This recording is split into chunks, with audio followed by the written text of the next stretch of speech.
putting his foot in his mouth, but that's 100% what he meant there. Yeah. It wouldn't, like, think of it the other way. It wouldn't make sense otherwise. He's a sitting senator, and he's quote tweeting a black former president, and in a context.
Welcome to Summoner's Rift.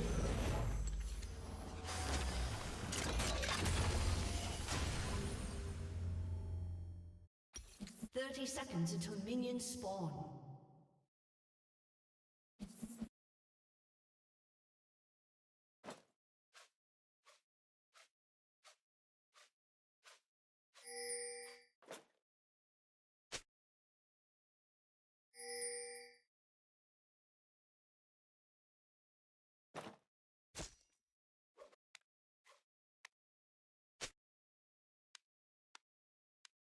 Minions have spawned.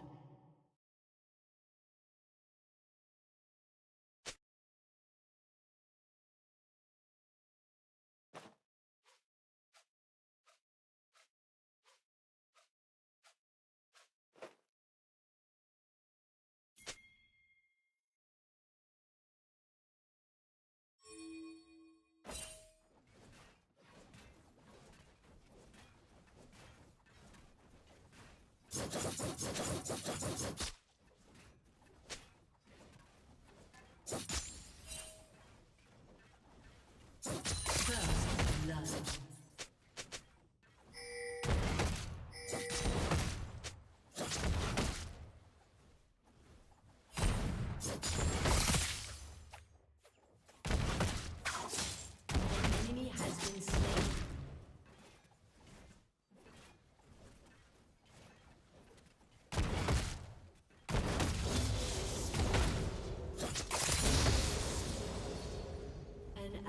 Has been slain. Enemy double kill.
Shut down.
An enemy has been slain.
Executed.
Shut down.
slain.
Has been slain.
Destroyed.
An ally has been slain.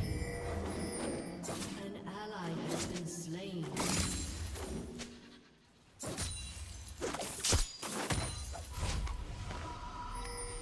Enemy double kill.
has been slain.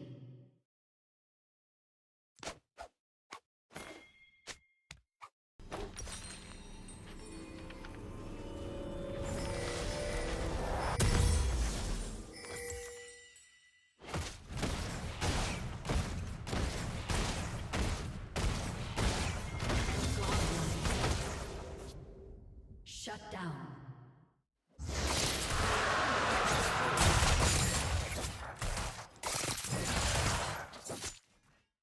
Your team has destroyed an inhibitor.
Legendary.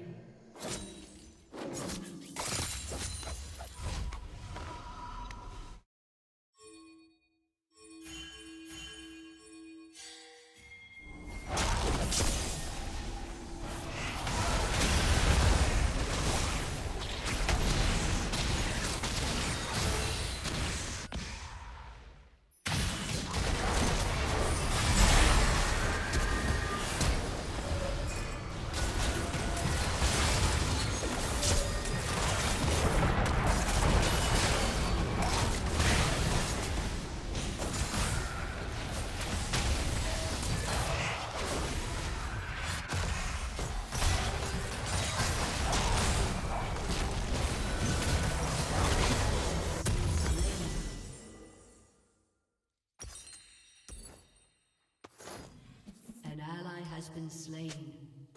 Enemy double kill.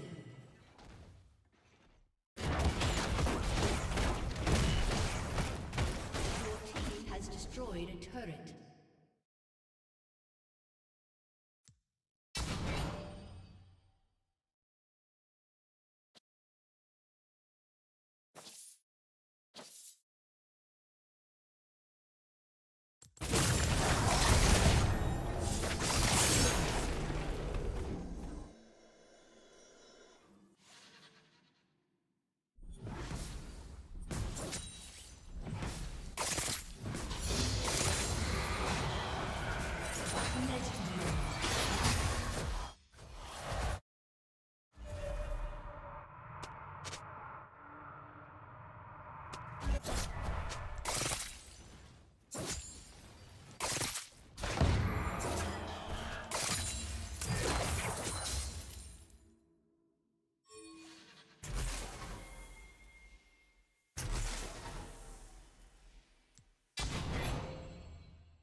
The enemy's inhibitor is respawning soon.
Welcome to Summoner's Rift.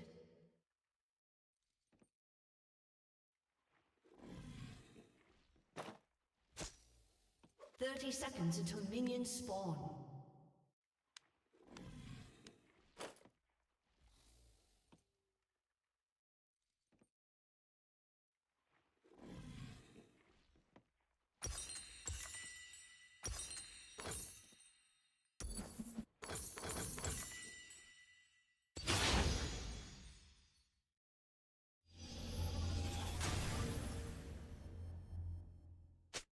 Minions have spawned.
Killing spree.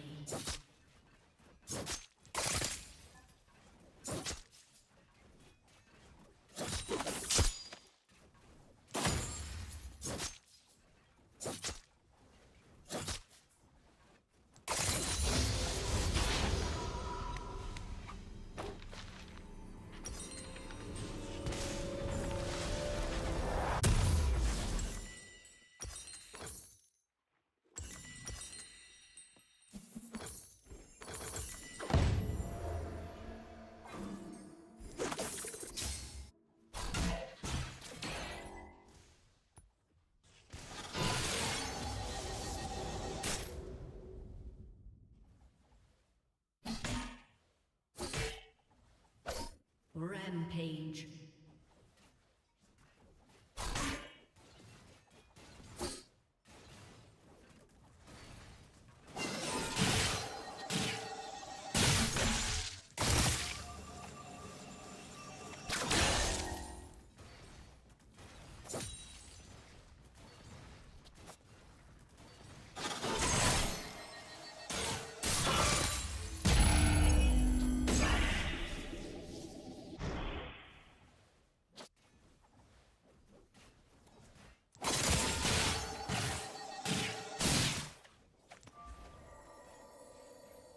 Unstoppable.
Has been slain. Godlike. An ally has been slain.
Double kill.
Destroyed a turret.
Shut down.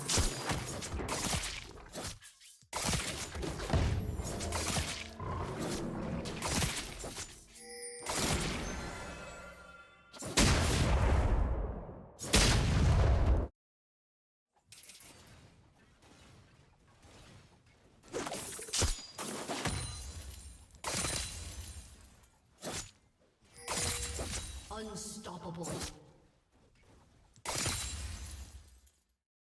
Double kill.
An ally has been slain.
kill.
Has been destroyed.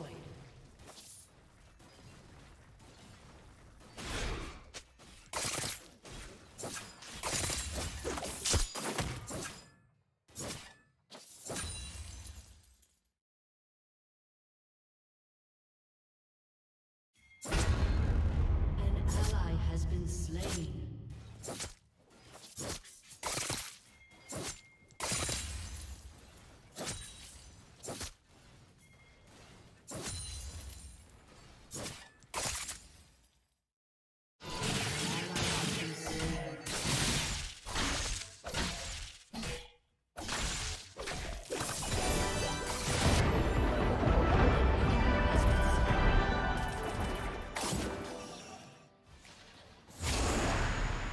Double kill.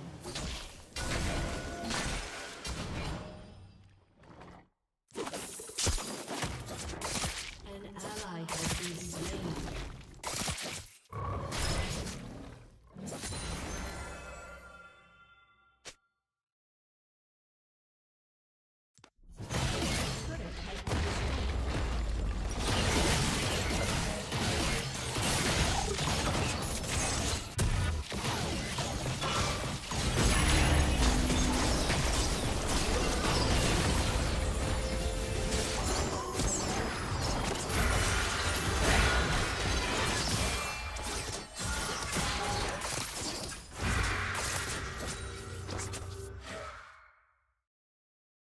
Your team has destroyed a turret.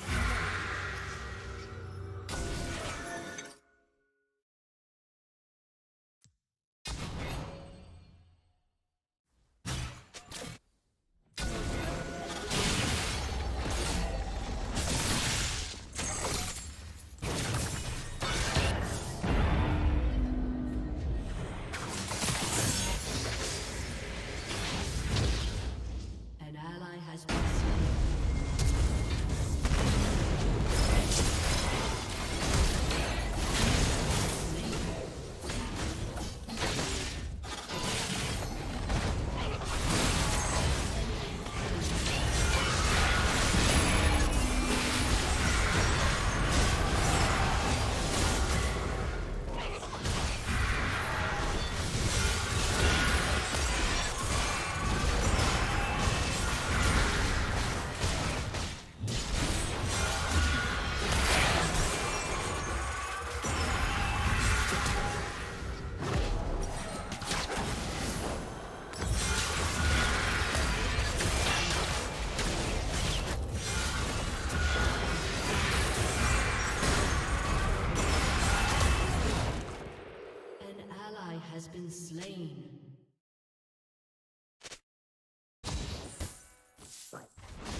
been slain.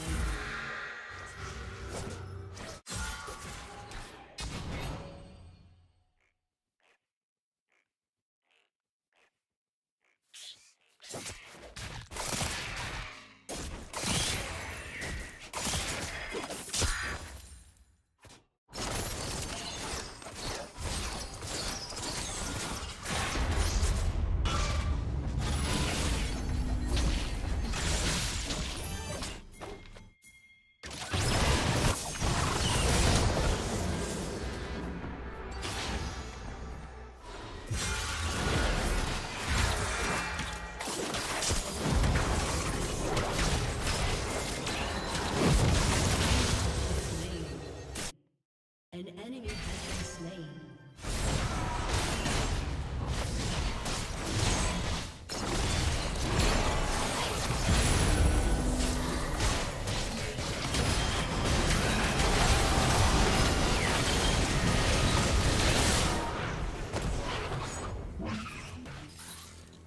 Your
is, you know, if Trump had put enough cronies in place, it would have worked.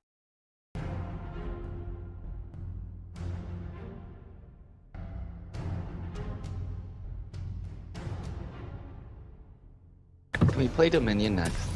Fuck no.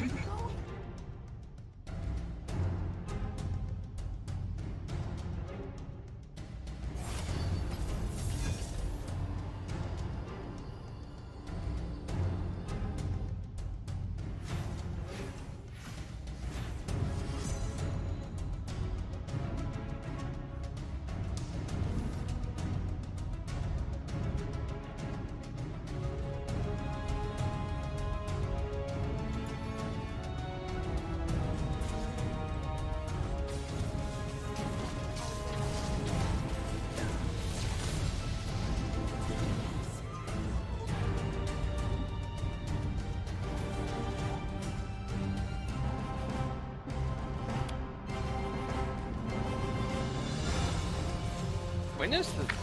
I really wish I had gotten the sweeper trinket. I'm gonna come bot. 1 second, I need a shine. I'm basically here. They don't know about you. Oh, that was... Got it. He's so low. Give me a jump. Jump! No.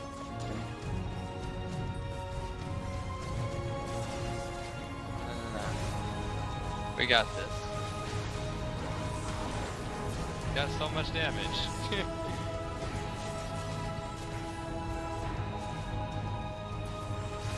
I'm coming. Oh. Dang. Rumble's behind you, and so is Annie. Yeah, we're all chasing them too. We can go in. It's a thresh! Or it's a simmer. Minions!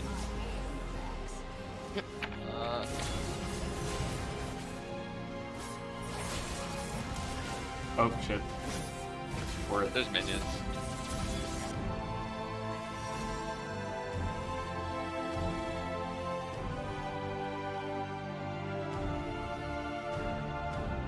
Help me with top.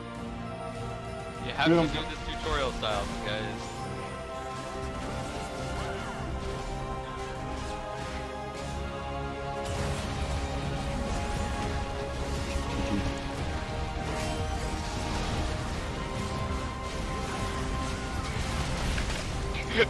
This is Rod's portal.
Somewhere like that.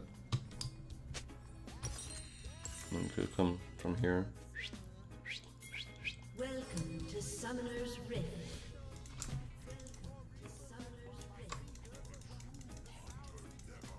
Cat food.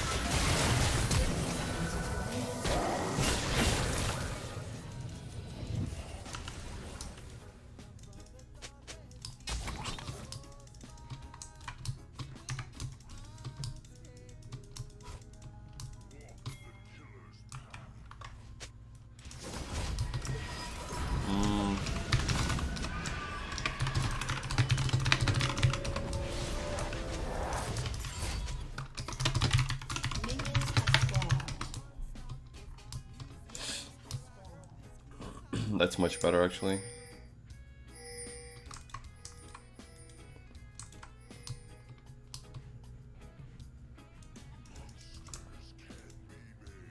Kale is awesome, but I don't want to fuck Kale up.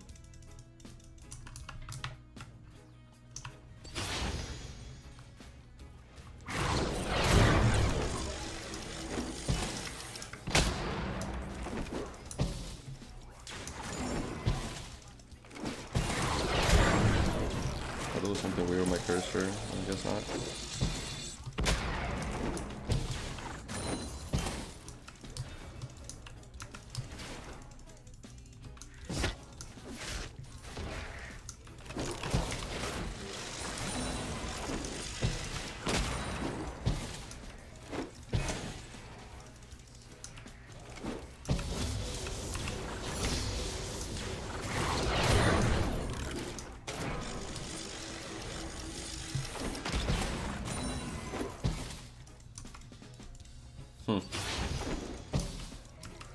Yeah, I fucked up the third a little bit just because I thought something was weird with my cursor.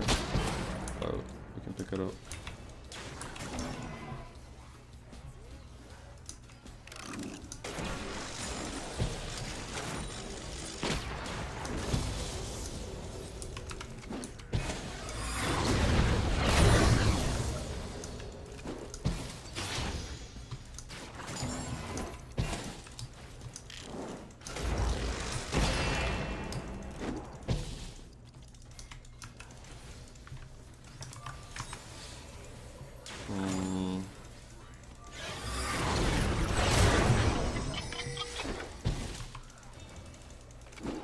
Actually missed, bro.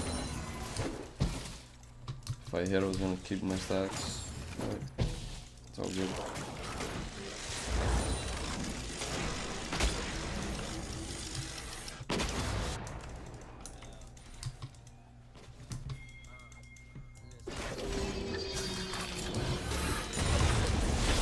Bro, how the fuck? Bro, I never would have thought he was gonna face check that. Never in a million years, bro. That's why I wasn't even looking.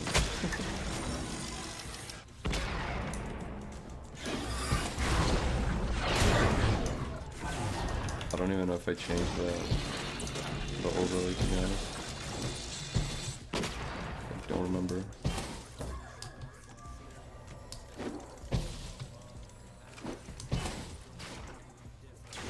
Nothing we can do over here. I just need to like kill farm.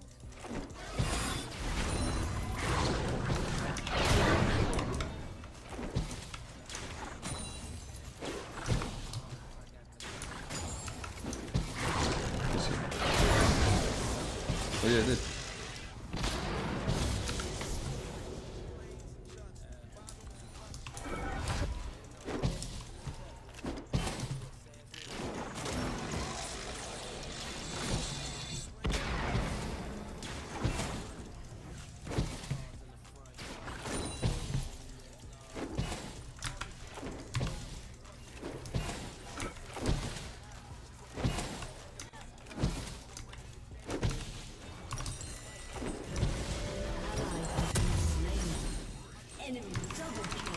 There's no way.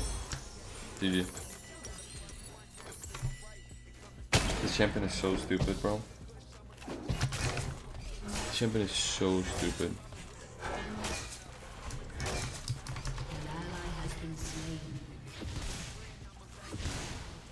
Oh, didn't kill.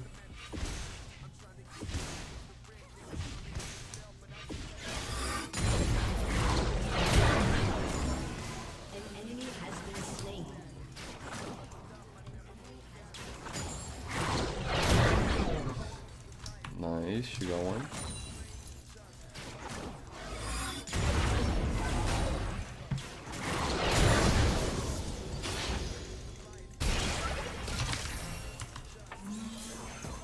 Bro, come on, first guy.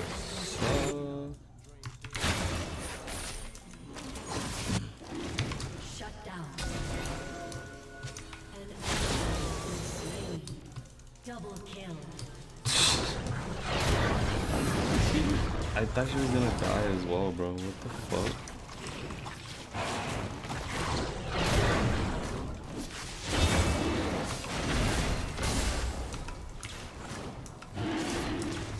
Okay, I think this is a good idea.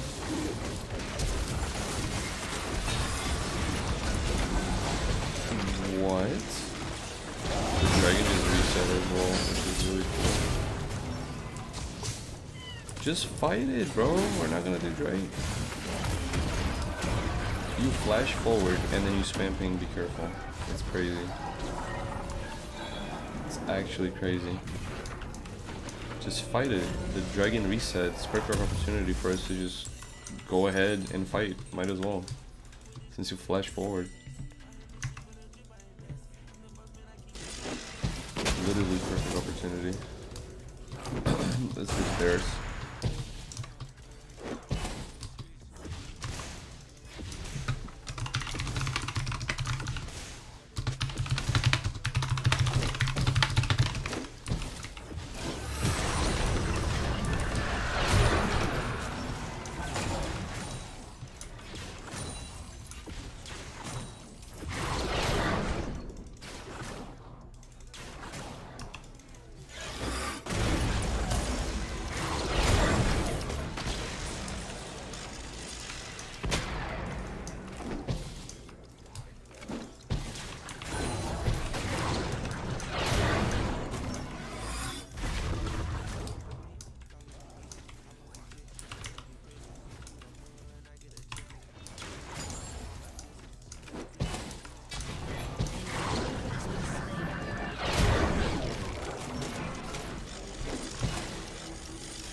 Reset, bot lane reset as well.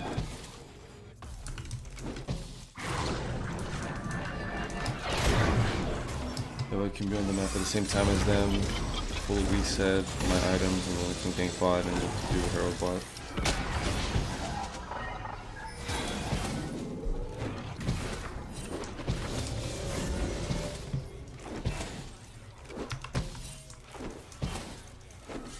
Vai, filha da puta! Caralho, uma versão. Mano. Mano, filha da puta.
Reset fast to get that. Let's see.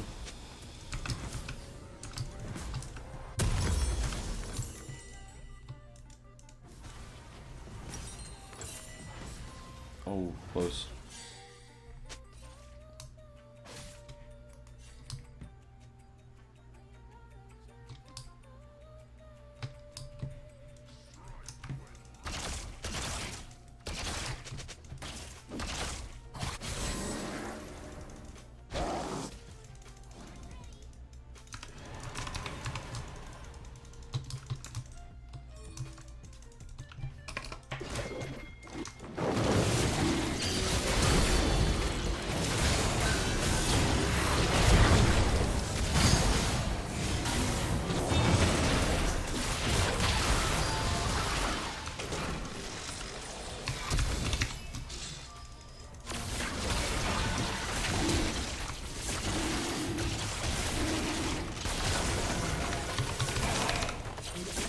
Fucked up my combo.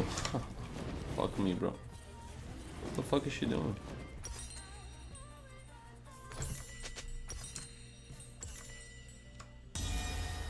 Oh, she killed Terry.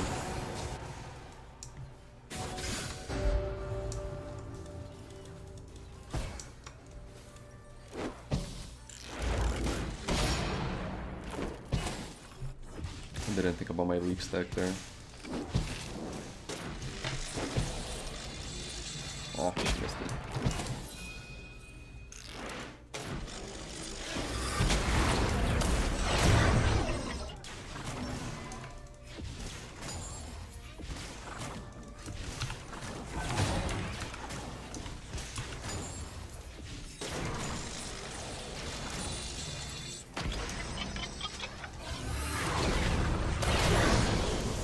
I was gonna dip, but could have killed him actually.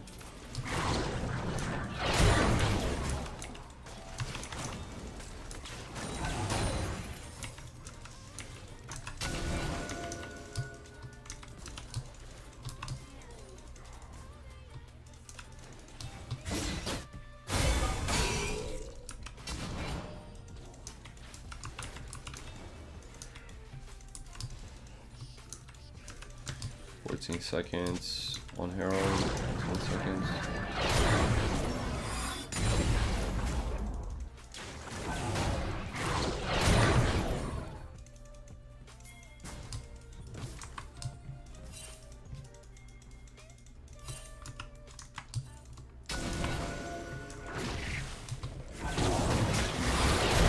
Definitely worried over there.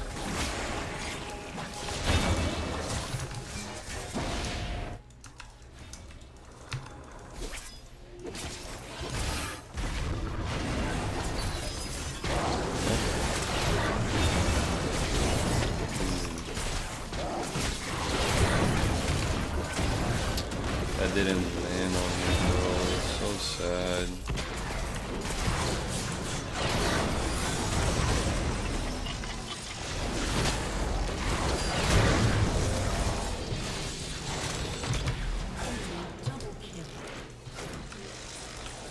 So I didn't get in the bush there.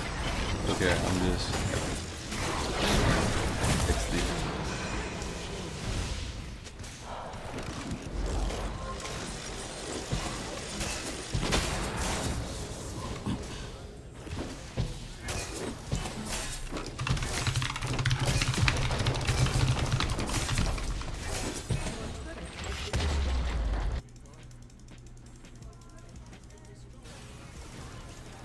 An enemy has been slain.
What the fuck is this champion, bro?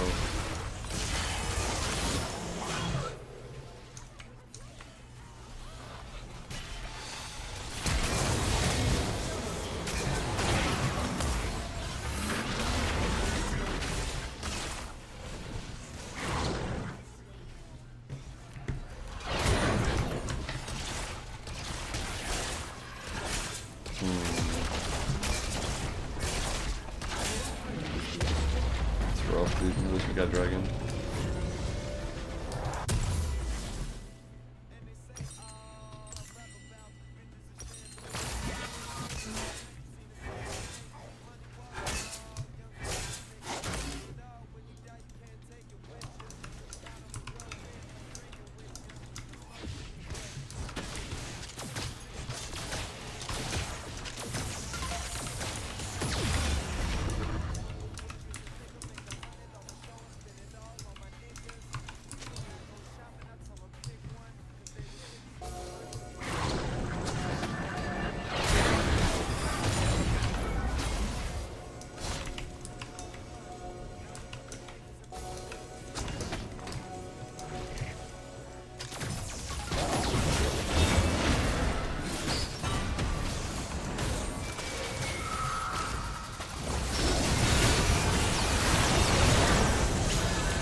Bro. There's nothing we can do, man. Warwick with the Yumi on top of him, bro, is just too oppressive right now. 9-1, 9 kills. That barrier is so fucking stupid.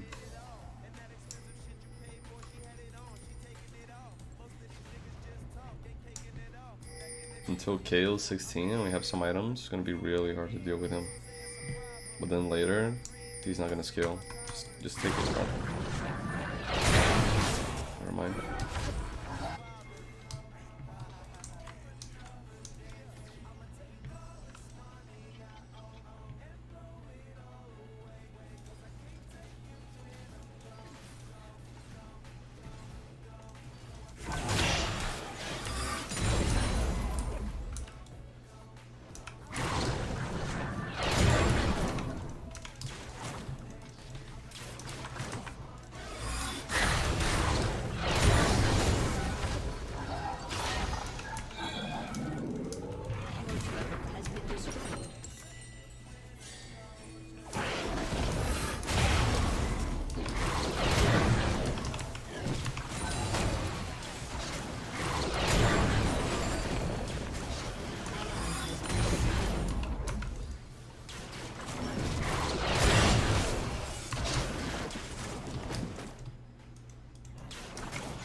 Are we gonna get demoted to yet another alt account?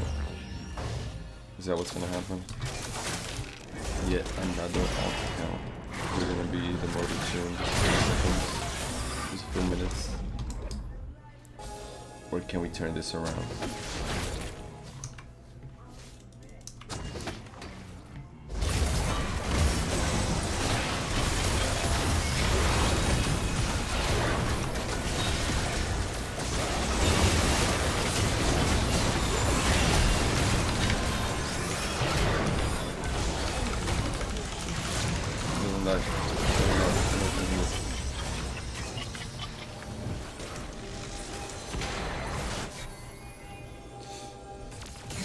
Ah, that's rough, bro.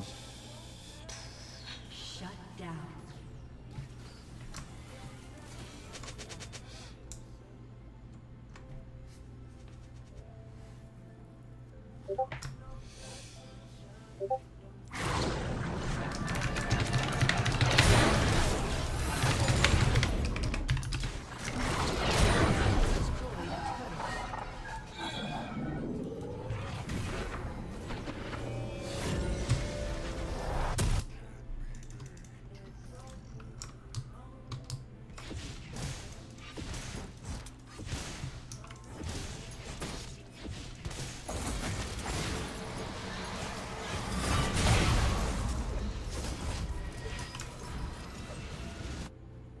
Still no healing reduction. Crazy.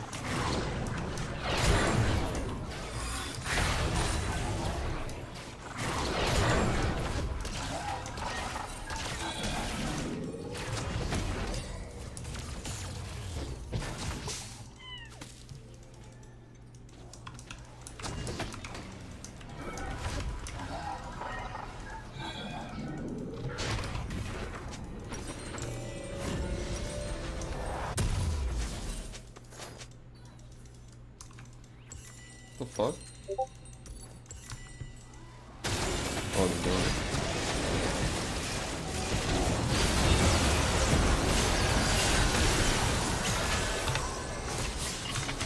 Right.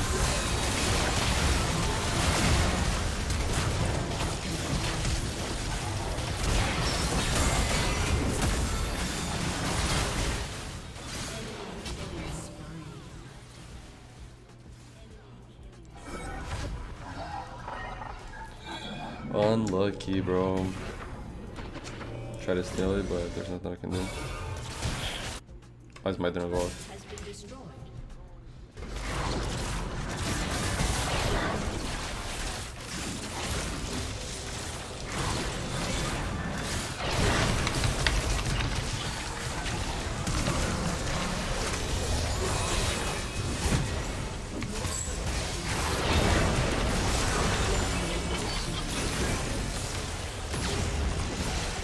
Bro.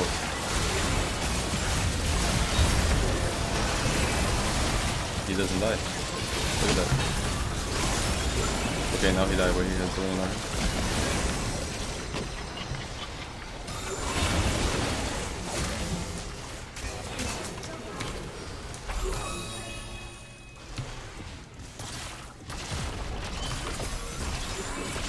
Oh, please.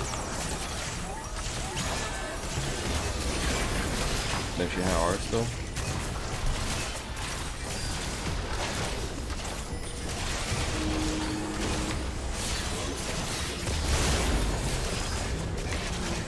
No, okay, so good. Push that damage. Auto, we have damage. Okay. Killed it in auto as much as I wanted her to. W is so for E, whatever the fuck. I'm gonna play the 2-guys champion. Fucking barrier, Warwick top, bro. Carrying the fucking game. Your turret has been destroyed.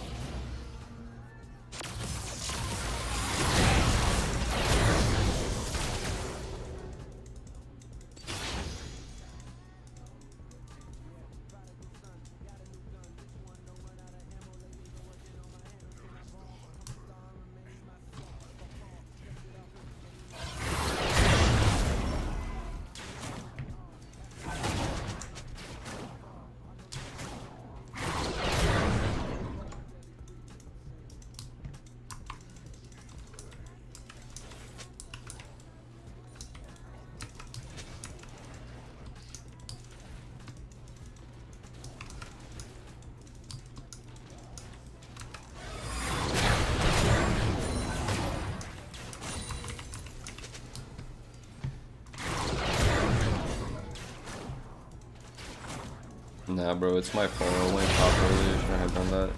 He just barrier, and then his passive fucking carried him. And that's all that happened. And then from then on, Yumi just glued on him and just snowballed. And then also I built for everybody else on the team, but I should have built only for Warwick.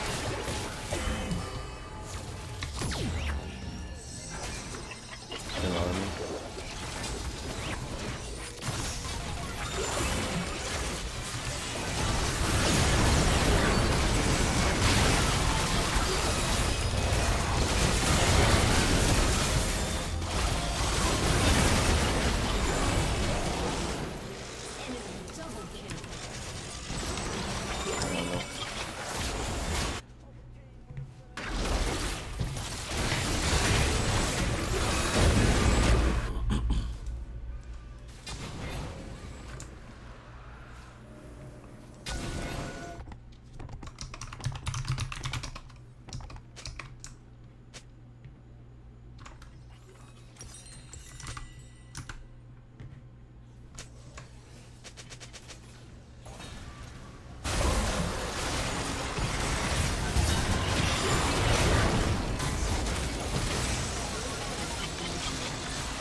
Bro, he doesn't even lose HP. With the fucking Yumi on him, he's gonna be full HP in no time.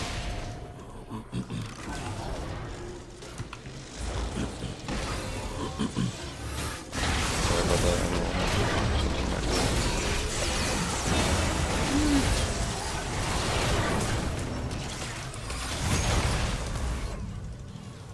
Enemy double kill. Enemy killing spree. He killed me on the Titanic Hydra, bro. Inhibitor has been destroyed. So rough, man. Bro, I should have just gone straight up Essence Reaver, Eclipse, and then Lord Dominic's. If I had those 3 items, I would have been able to carry the game. Maybe killing Warwick, and then also have Lethal Tempo on top of that. We try, bro. Can't win every game. It is what it is.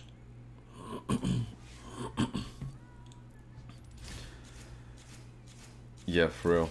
They were playing for him too a lot. It's crazy, bro.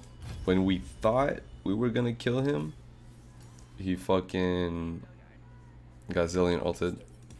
Crazy.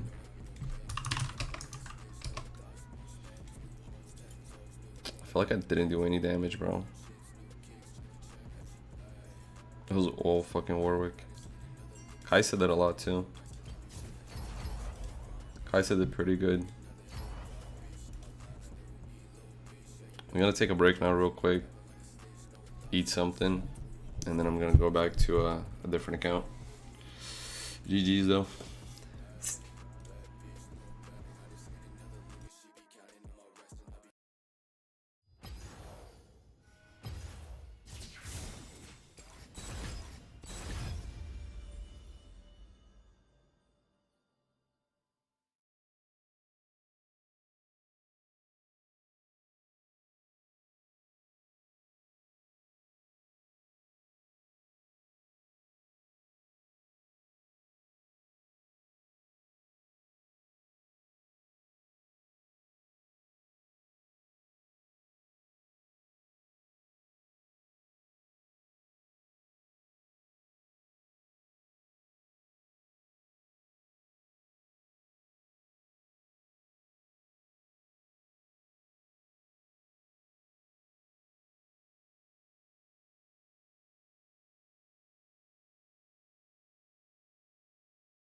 Summoner's Rift.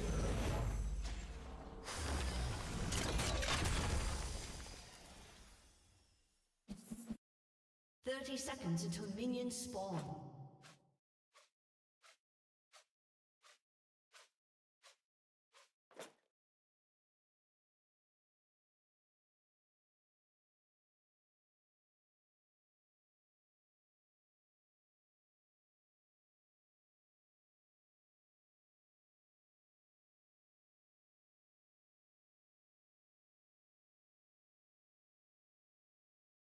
Minions have spawned.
First love.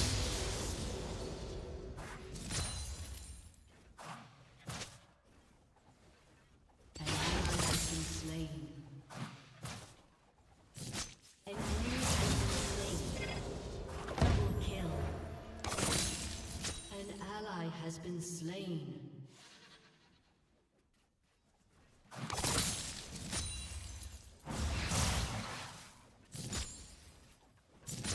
An ally has been slain.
An enemy has been slain.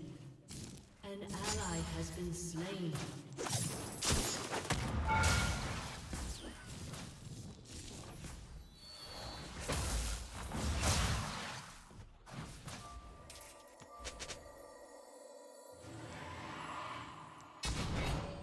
An enemy has been slain.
ally has been slain.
has destroyed a turret.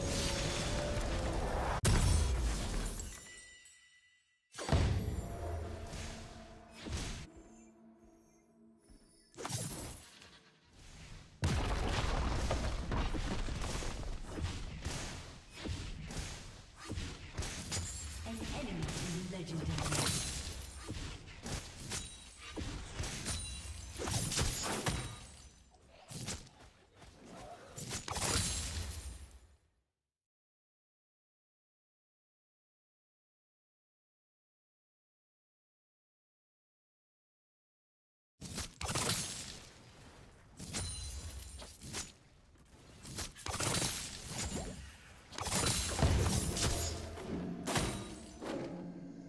Your turret has been destroyed.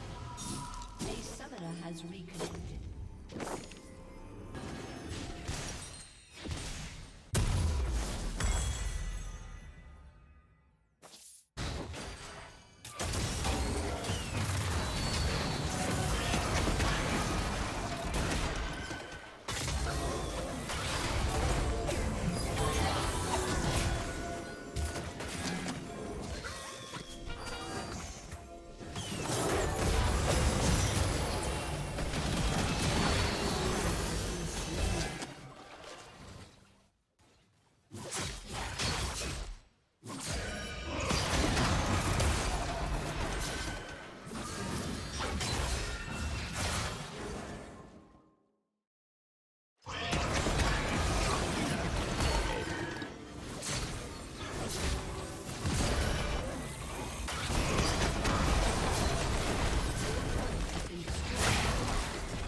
Your team has destroyed a turret.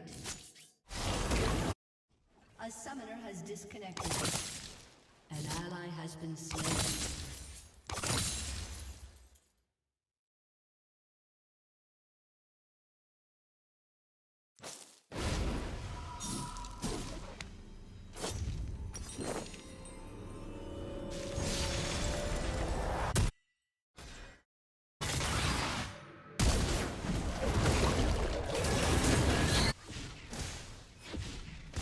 An ally has been slain.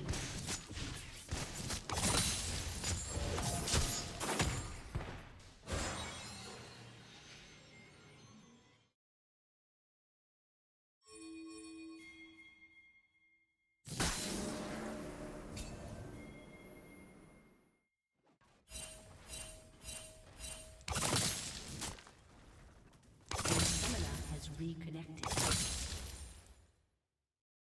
An enemy is legendary.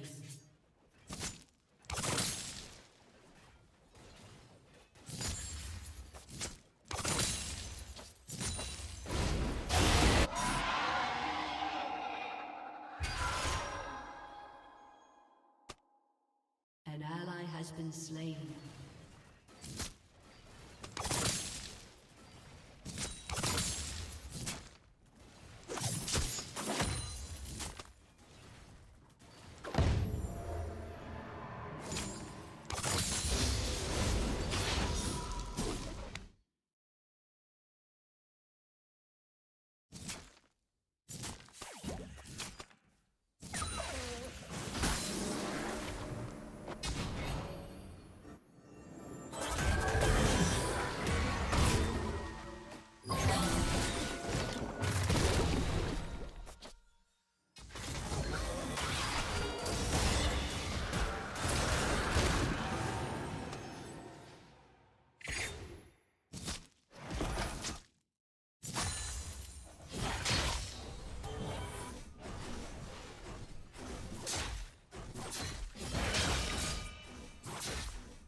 An ally has been slain.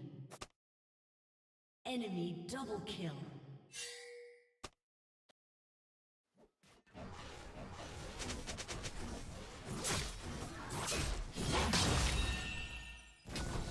Your turret has been destroyed.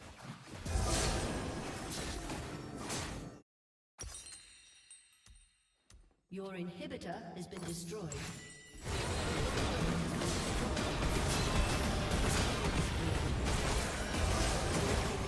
Has been destroyed.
Welcome to Summoner's Rift.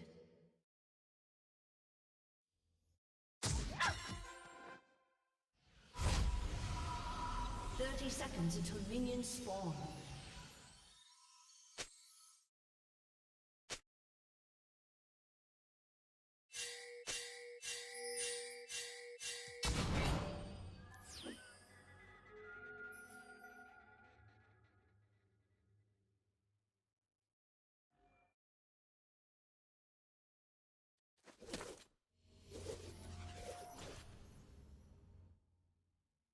Minions have spawned.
turret. Enemy rampage.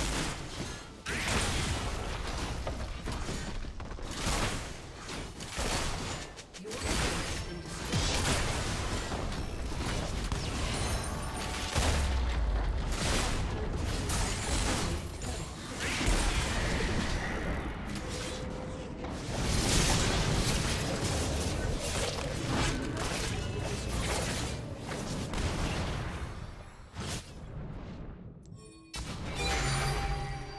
An ally has been slain.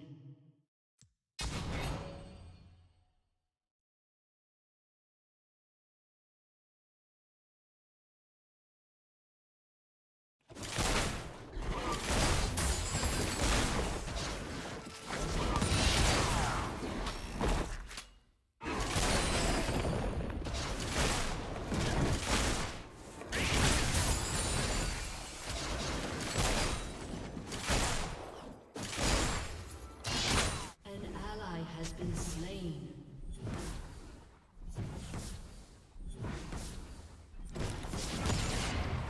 Shut down.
Enemy. Your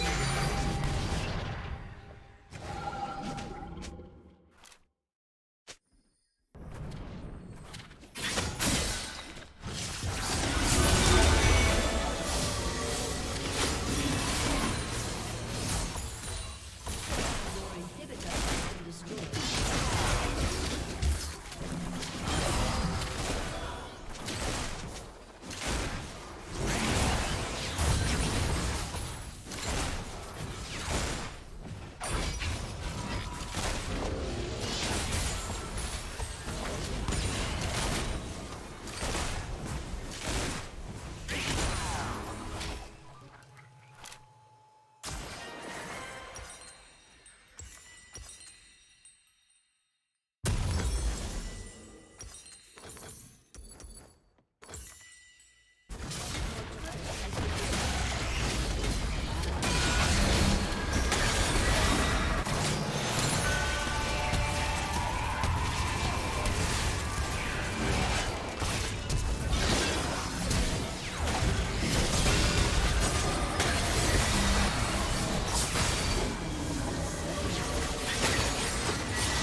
I have 20 achievements larger than any single individual achievement you have ever done in your life. Ever. And I've managed to do 20 of them in the same human time. And if there's any spark of ambition in you, if you're any fraction of a man, what I've said to you should resonate and it should bother you and you should change. You should blink and cure your brain. And next time you catch yourself jerking off the Pornhub, even before you should sit there and go, this is a waste of 3 minutes. I'd do some fucking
Using mouse events such as mouse down and mouse move are fine when you're working with a desktop-only application, but as soon as you need to move out to mobile or tablets, you need to start supporting touch events and even things like pen interactions. And that is not something you can do with just mouse events, so now you need to add in touch events, and doing both of those at the same time is difficult. This is why there are pointer events, which combine together all the best parts of mouse events and touch events, and also add in additional features for things like pen support. On top of that, these pointer events add in additional methods that save you tons of code when doing common tasks. I'm going to cover that at the very end of this video, and this is one of the best reasons to use pointer events.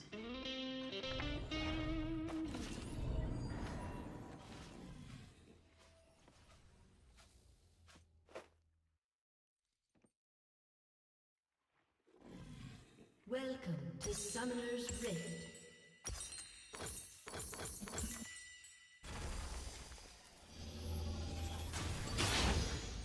Seconds until minions spawn.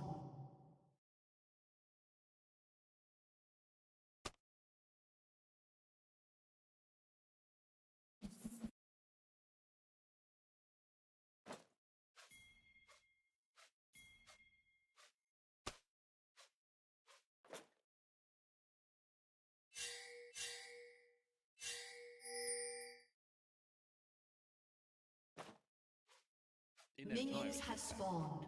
Because of their skin color. I mean, it's like, what a stupid idea that is, as well as being an evil one. But I would say that I think it's a dangerous thing in our era that there are bits of it coming back. That's why I say we do need we need our antennae working. We just don't need them to be overactive or underactive, you know. Now, the book is War in the West, but speaking of racism towards different groups based on their skin color, you've said that there's a war on white people in the West. Would you say that's the case? Would you say that there is significant racism towards white people in the United States? I'd say that the white people in the United States are the only people who are told that they have hereditary sin. And that's a big one, just to start with. Based on their skin color. I mean, I would find it so repugnant if, and I hope everybody can join me in feeling this, I would feel so repugnant if there were any school of thought in America today that had any grasp on the public's attention, that said that black people were born into evil because of something their ancestors did. Like they had the mark of Cain upon them. I mean, I think it would be such a vicious way to try to demoralize a group of people and to tell them that the things they would be able to achieve in their lives are much lessened because they should spend significant portions of their lives trying to atone for something they didn't do. Is there a difference? And the following point, the obvious point left unsaid, but to say it, nobody in the public square says that, and they're the maniacs at the far fringes. Nobody in the mainstream would dare to say that, or I think even think that about any group of people other than white people. And does this mean that white people are more disadvantaged than black people? No. And again, let's not make this a competition, but let's not get into, I just desperately urge people not to get into the idea of hereditary sin according to racial background.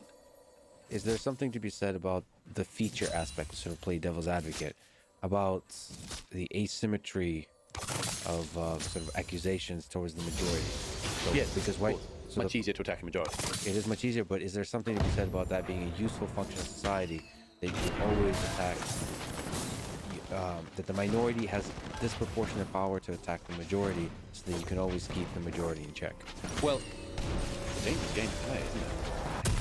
It's a very dangerous game to play. I think that's a good summary of the entirety of human civilization. Well, yeah, everything's dangerous. But it's a very dangerous game to play, that. I wrote about this bit in The Madness of Crowds when I was saying, like, gay rights people, the ones that still exist, the ones who don't have homes to go to, who want to beat up on straight people, or want to make straight people feel like they're kind of unremarkable, uncool, you know, boring straights. So boring. So not like the magical pixie fairy dust gays. That's a bad idea to push that one. That's a bad idea, and some gays push that.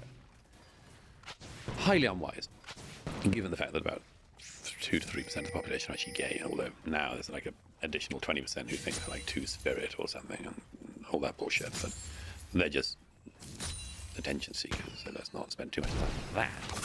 But equally, as I said in the Manners of Crowds with the feminist movement, very unwise for half of the species to say that the other half of the species isn't needed. And there were always third and fourth wave feminists willing to make that nuts argument. Not first wave feminists. You didn't hear it in first wave feminists. You didn't hear suffragettes tended not to say we like the vote and men scum. It would have been hard to have won everyone over their side. Not least the men they needed to win over their side. But you do get third and fourth wave feminists who say, like, you know, do we need men? Or men are all X. Again, it's a bad idea. It's a bad idea tactically.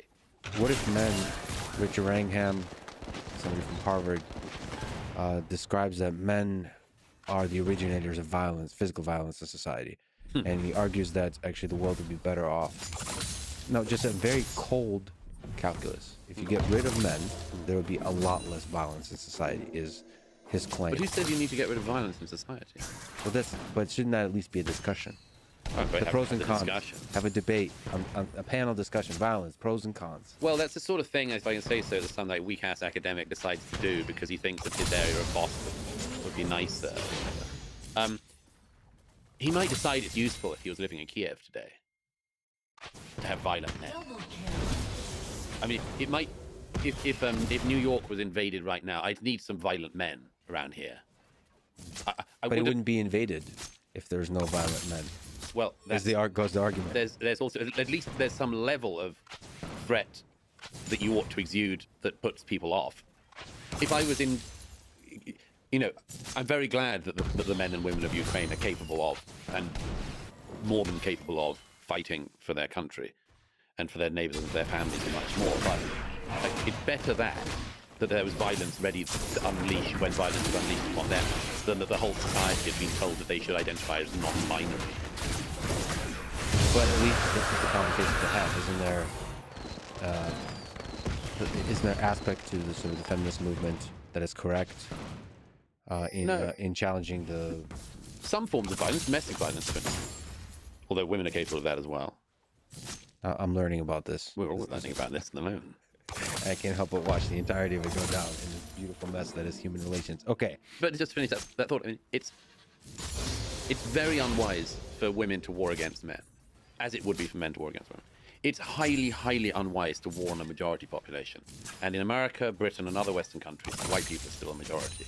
And so why would you tell the majority that they're evil by dint of their skin color? And think that that would be a good way to keep them in check? I mean, I'm not guilty of anything because of my skin color. I'm not guilty of anything because my ancestors didn't do anything wrong. And even if they had, why would I be held responsible? So, to go back to Nietzsche, is there some aspect to where, if we try to explain the forces at play here, is it the will to power playing itself out from individual human nature and from group behavior nature? Is there some element to this, which is the game we play as human beings? Is always when we have less power, we try to find ways to gain more power. That's certainly one. The desire to grab is, let me see if I can find a quote for you on that. The desire to grab that which we think we're owed, and to do it often in the guise of justice. I mean, justice is one of the great terms of our age, and one of the very great bogus terms of our age.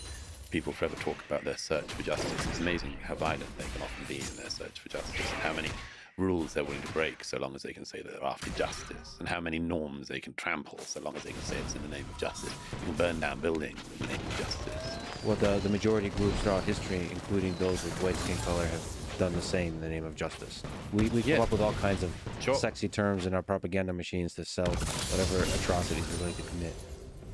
One of the quotes of Nietzsche that I like. Careful, I'm judging you harshly. Nietzsche says that one of the dangers of men of resentment is they'll achieve their ultimate form of revenge, which is to turn happy people into unhappy people like themselves, to shove their misery in the faces of the happy, so that in due course the happy, and this is quoting Nietzsche, start to be ashamed of their happiness, and perhaps say to one another, it's a disgrace to be happy, there is too much misery. This is something to be averted, for the sick, says Nietzsche, must not make the healthy sick too, or make the healthy confuse themselves with the sick. Well, I think there again, there's a lot of that going on. So how could I be happy when there is unhappiness in the world? Why should I not join the ranks of the unhappy? I think Dostoevsky has a book about that as well. Sure. Notes from Underground. Okay. This has been very Russian focused. I'm very pleased with the number of times both Dostoevsky and Grossman and others have come in. I wasn't like doing this. Yeah, well, it's always good to plug the greats. And good to know they're still relevant. Do you speak Russian, by the way, at all? Which I did. I'm told it's a 10-year language, basically, to learn from scratch. As my friends who have done it. Well, there's the language, and then there's the personality behind the language. And the personality, I feel like you already have. So you just need to know the surface details. Okay. In fact, the silence, to be silent in the Russian language is Oh, if we had a moment, I'd tell you my story about Stalin's birthplace. I don't know. I once went to Gori, Stalin's war. Have you been? No. I was there just after the Georgia War. No, I went to the no man's land in South Ossetia and cousin. And I said, I really got to go to Gori or something here because a shell had landed in Gori, rather weirdly, from the Russian side. And Gori is where Stalin was born. And of course, Gori is Georgia. And anyhow, the Museum of Stalin's birthplace, they've been trying to change for some years because it had been unadulteratedly pro-Stalin for years. And the Georgian authorities, this is in Saakashvili's time, were trying to make it into a museum of Stalinism. And it was really tough. The only place I've seen which is similar is the house in Mexico City where Trotsky was killed. That also is like they're not quite sure what to do. They don't want to say he's a bad guy because they think that people won't come. Anyhow, Stalin's house in Gori had changed from the Museum of Stalin to the Museum of Stalinism. There was this large Georgian woman with a pink pencil who just had clearly been doing the talk for like 50 years. And just pointed all the facts. She did that classic thing. I've also sort of once in North Korea where they that sort of communist thing where they say, this is 147 feet high by 13 feet deep. I give you lots of facts. I don't care. Okay. What does it matter? They always give you facts. Yeah. This is Stalin's suitcase. It is 13 inches wide by. Anyhow, and this woman did all of this. It was all just wildly not pro-Stalin. Just explained Stalin's life. It was just a great local boy done good. They didn't mention the fact he killed more Georgians per capita than anyone else. What done good. And we get to the end, and before being taken to the gift shop where they sell red wine with Stalin's face on it, among other things, and a lighter with Stalin on it, they took you to a little room understairs, and they said, "This is a replica of interrogation cell to show, represent horror of what happened in Stalin time. Now, gift shop." And so there's no kind of thing. And I took the woman aside at the end. I discovered she said this rather jealous. I said, "What do you think about comics?" And she said, "Let's say she'd also done this during comics time." She said, "Well, he has an interest in comics himself." I said, "Yeah, but he killed more Georgians and all that sort of thing." And she said, "It's not my place to judge or to give my views and that sort of thing." And eventually I said, "Well, what do you feel about it?" And she said, "It was like a hurricane. It happened." That's interesting because if I may mention Clubhouse once again, I got a chance to talk to a few people from Mongolia. There's a woman from Mongolia, and they talked about the fact that they deeply admire Stalin. Love. She sounded, if I may, hopefully that's not crossing the line. I think I'm representing her correctly in saying she admired him almost like love, like the people love like Jesus, like a holy figure. Well, isn't that still the case in large parts of Russia? Yeah. I mean, Stalin keeps on winning greatest Russian of all time. And that's perhaps, maybe there's a dip, but if we were to think about the long arc of history, perhaps that's going to go up and up and up and up. There's something about human memory that you forget the details of the atrocities of the past. You remember I mean, think of the number of people we talk about as historical heroes. Napoleon. I mean, British people don't talk about Napoleon as a hero, but the French. Now you're. You did the thing that Dostoevsky. Now I get on to tricky ground. But no, but like the French, enormously admired Napoleon, and they had many admirable aspects. He was also unbelievable brute. Killed many people unnecessarily, and there are lots of figures from history that we sort of cover that over with. Yeah. Can we mention Churchill briefly? Sure. Because he is one of the. You could make a case for him to being one of the great representatives or great figures historically of Western civilization. Yes. And then there's a lot of people from, not a lot. I know I have like 3 friends. One of them happens to be from London, and they say that he's not a good person. Why? So this friend, we're not discussing. This is an opinion poll of the 3 friends, but I do know that there's quite a bit, There's a backlash going on at the moment. at the moment and in general, this is fairly reflecting on the darker sides of some of these figures, like challenging history through. It's not just critical race theory. It's challenging history through.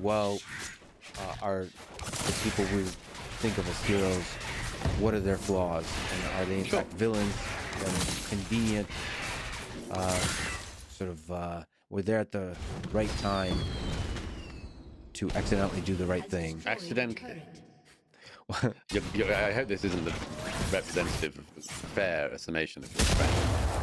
No, she's going to be quite mad at this, but I didn't say the name, so it could be any friend. It could be. But we like know my it's a girlfriend in she. Canada. Oh, well, see, You've given that away. But of course, I would not. I made that up completely. It's all just like my girlfriend in Canada. She's completely a figment of my imagination. Nevertheless, Winston Churchill is somebody. I mean, just looking at reading The Rise and Fall of the Third Reich is an incredible figure. That to me, so much of World War II is marked, leading up to the war, marked by stunning amounts of cowardice by individuals, and it's fascinating to watch here. This person clearly with a drinking and a smoking problem. I don't understand why that's a negative. No, I didn't say. Yeah, you throw it in as if it is. No, well, it's called humor. I'll explain to you one day what that means. But he stood. Dry humor. He stood up. He stood up to what we now see as evil, and at the time it was not so obvious to see. So that's just a fascinating figure of Western civilization. I'd love to get your comments. The real criticisms, the real criticisms of Churchill are quite easy to sum up, and I do so in the West. I say these are the things they now use against him. Didn't do enough to avert a Bengal famine in 1943, for instance. That's been shot down by numerous historians, including Indian historians. In the middle of the war, in the middle of a world war, Churchill did what he could to get trade supplies diverted from Australia into Bengal. The famine was appalling. It was caused by a typhoon. It was not caused by Winston Churchill. And the idea that some basically nationalists wanted to pump out and that he actually wanted Indian lives. I mean, it's just total cowardly. And when some people claim that, there are a few very scholars, nevertheless credentials, who claim that Churchill wanted the Indian population basically genocide. It's complete nonsense, not least by the fact that during the period which in question, the Indian population boomed. So that's one of the main ones. Another one is that he had some views that we now would regard as racist. He definitely regarded races as being of different characters, and that there were superior races, and the as it were, the white European was a superior culture. He was born in Victorian England, so he had some Victorian attitudes. These are things in the negative side of the ledger, and as with all history, you should have a negative and a positive side of the ledger. Positive side of the ledger includes that he almost certainly did more than any one human being to save the world from Nazism. So that should count for something. And one of the reasons I talk about Churchill in this regard is to stress that if you get... I'm not trying to stop anyone doing history at all. I don't think that the revisionism of recent years about Churchill or the founding fathers of America or anyone else is anything I want to stop. I find it interesting. I find it interesting not least because it's so sloppy on occasions, but I find it interesting, it's important. And we should be able to see people in that. But that includes recognizing the positive side of the ledger. And if you can't recognize that side, you're doing something else. You're doing something else. It's not history. It's some form of politics of a very particular kind. And I think it's the same thing with the founding fathers. There are some people, for instance, certainly since the 90s, who have pushed the Sally Hemings, Thomas Jefferson story to show that Thomas Jefferson was some kind of proof. As a result, we see Jefferson's statue being removed from the council chamber of the city he was sitting in last November by council members who said that Thomas Jefferson no longer represents our values. If you can't recognize greatness of Thomas Jefferson and that he had flaws, I mean, that's not a grown-up debate. And weigh them in the context of the time. But let me sort of throw a curveball at you then. What about recognizing the positive and the negative of a fellow with nice facial hair called Karl Marx? Sure. I mean, I have a section in one West, where I go for Karl Marx or something. But he seems to have gotten, some popularity in the West recently. Not just recently, yeah. I mean, he's had a resurgence recently. Yes, resurgence. Well, that's because whenever things are seen to go wrong, people reach for other options. And when, for instance, it's very hard for people to accumulate capital, it's not obvious they're going to become capitalists. And so one thing that happens is people say, let's look at the Marxism thing again, see if that's far to go. And my argument would simply be point me to politics. That's Well, the argument from the Marxist or the Marxian economists is that we've only really tried it once. The Soviets tried it, and then there's a few people that kind of tried the Soviet thing. Cuba tried it. Well, they basically, it's an offshoot of this. Sure. Of They tried Soviet. Yes, they've tried They it. tried it in Venezuela. Yes. So but let's just quickly say, how did all these experiments go? they did not. Well, they failed in fascinating ways. They did, but they failed. Yes, they failed. And we should stress, so grossly failed. So grossly failed that they threw millions and millions of people into completely thwarted lives that were much shorter than they should have been. Yeah, so the lesson to learn there, that you can learn several lessons. One is that anything that smells like Marxism is going to lead to a lot of problems. Now, another lesson could be, well, what is the fundamental idea that Marx had? He was criticizing capitalism, the flaws of capitalism. Was it possible to do better than that? And that's, if you take that spirit, you start to wonder, that might actually become relevant in, I don't know, 20, 30, 50 years, when the machines start doing more and more of the labor, all those kinds of things. You start to ask questions. Like finally might get to Marx's dream of what the average day would look like. Yeah. Well, there's been an awful lot of little criticism. But that's what Marx said that we would be doing labor. He didn't know Twitter was a thing on Netflix, so he would change. Are there things we could learn from Marx? Plausibly, possibly. I can't think of anything myself offhand. But to have a critique of capitalism isn't a bad thing. I'd rather that it was a critique of capitalism that showed how you improve capitalism, a critique of the free market that showed how people could get better access to the free market, how you could ensure that young people get property ladder, things like that. Those are constructive things. The people who say we must have Marxism, I mean, don't know what the hell they're talking about, because that never leads to any of those things. Haven't led into that. It's never led in the past. And at some point, you've got to try to work out how many attempts you make at this damn philosophy before you realize that every attempt always leads to the same thing. I mean, we could pretend that fascism has never been properly tried, and that it was unfortunate what happened in Nazi Germany, but that wasn't real fascism. And in Mussolini's fascism, it didn't go all that well, but it was a bit better. And maybe we could try a bit more Franco-fascism. Nobody would have any time for this crap, nor should they. The people who try that are reviled, and quite rightly. So why do we tolerate it with the Marxism thing? And it's a great mystery to me, the way that people do tolerate it. Always in this stupid way of saying, we haven't done it yet. If you keep trying the same recipe, and every time it comes out as shit, it's that the recipe's shit. Well, sort of, I'm trying to practice here, but I think devil's advocate, practice the same idea that you mentioned, which is, when you say the word Marxism, should you throw out everything, or should you ask a question, is it a good idea? And the saying, it's good, it's weighing the good and the bad, and be able to do so calmly and thoughtfully. Sure. Do you know this famous George Orwell comment on the Star in an article in the Star? Do you know this? No. One of my favorite questions. George Orwell in the early sort of gets into an argument with a Stalinist. He's Dr. Marxist. And this is after the show trial was 37. This is when it's very clear what Marxism in the Russian form is.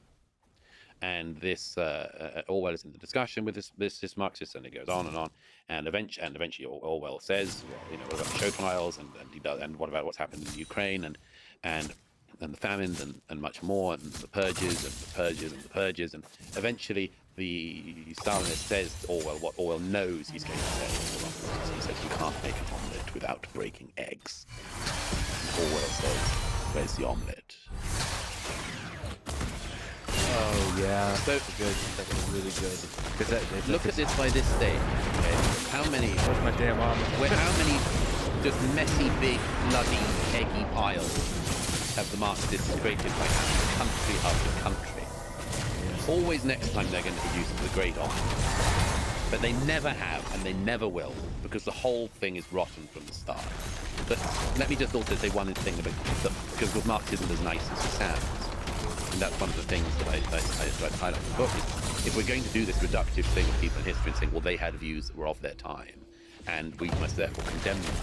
So fine, we can do the same thing with Marx. And there are things I quote in this book from Marx's letters, not least the letters to Engels. And indeed, in his published writings, he was writing to the American press in the 1850s, where he has horrible views on slavery and colonialism and much more. But the main thing is, I mean, the horrible things he says about black people and the constant use of the N-word. In fact, when I was doing the audiobook, I had to decide, will I read out quotes from Marx or not?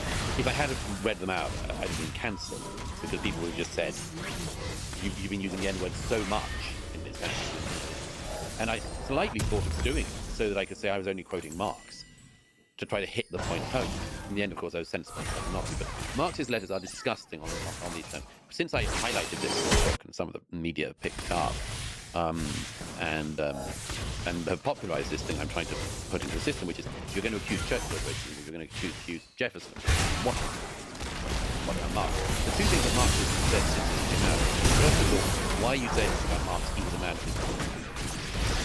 Like everyone else. And the second thing they say is, we don't go to Marx for his horrible, abhorrent views on race. They're talking about mixed race people, gorillas, and so on. We don't go to him for that. We go to him for his economic theories. Okay, well, we don't go to Thomas Jefferson for his views on slaves. We don't go to Churchill for the precise language he used at points in the 1910s about Indians. Or his health advice. Or his health advice. Actually, I do get into that. But that explains so much. But let's have some standards on this, and that's why I'm very suspicious of the fact that the people don't do this part. Because I think what some people are trying to do, this may sound conspiratorial, but I really don't think it is. I think that some people are deliberately trying to completely clear the cultural landscape of our past in order to say there's nothing good, nothing you can hold on to, no one wants to read, no hero. The whole thing comes down. Who's left standing? Oh, we've also got this idea from the 20th century about Marxism, the 19th to 20th century. And no. I will not have the entire landscape deracinated and then the worst ideas tried again. So basically destroy all of history and the lessons learned from history and then start from scratch, and then it's completely, any idea can work and you can take whatever. Well, and the thing is, there are always some people with pre-prepared ideas. And I mentioned this also with the post-colonialists. The post-colonialists were really interesting. Because when European powers were moving from Africa in the past, post-colonial movement had one obvious move they could have done, which is to say, since European powers have left, we will return to the pre-colonial life, which in some of their places would return to slave markets, slave ownership, slave settlement, and much more. Put that aside for a second. They could have said we have an indigenous culture which we will return. Almost uniformly in the post-colonial era, you had figures like Frantz Fanon, you had European intellectuals like Sartre, who said the Western powers are retreating from these countries, and therefore we should institute in these countries what but Western Marxism. Well, it's not obvious to me that like the bad ideas will be the ones that emerge, but it's more likely the bad ideas will emerge in this context when you erase history. When you erase tradition. When you erase history and you leave some ideas deliberately uninterrogated. I mean, as I say, find me 1 in 100 American students who've heard of any of the communist despots of the 20th century. I mean, name recognition.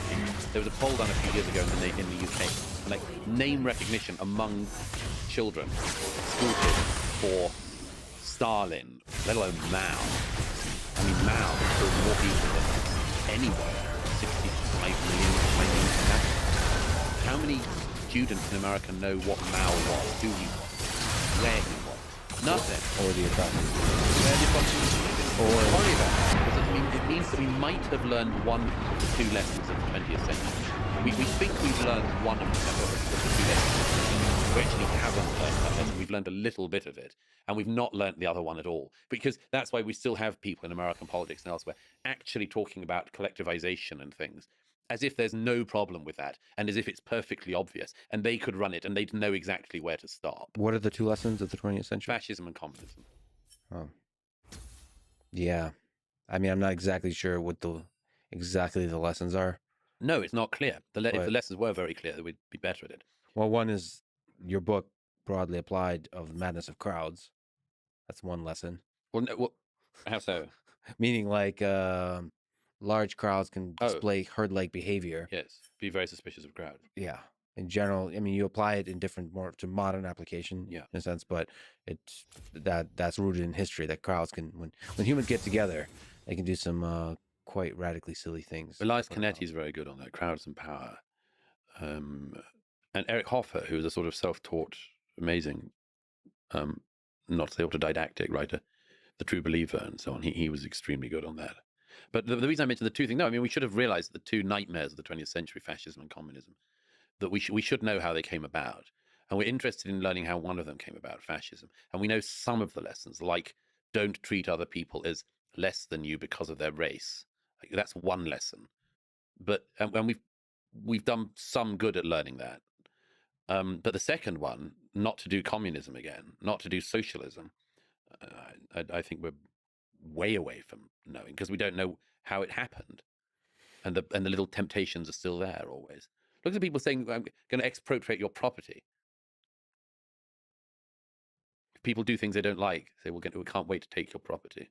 Well, there's an appealing sense.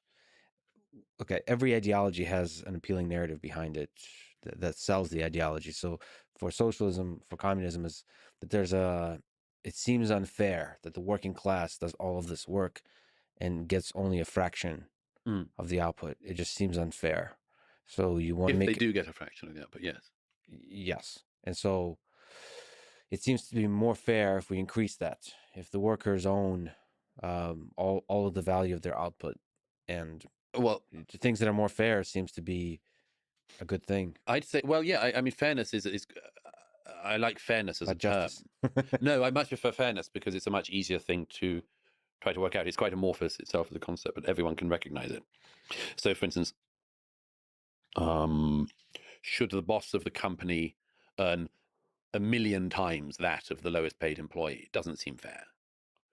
Should they earn maybe 5 or 10 times the salary of the lowest employee? Yeah, possibly. That could be fair. There are certain sort of multiples which are within the bounds of,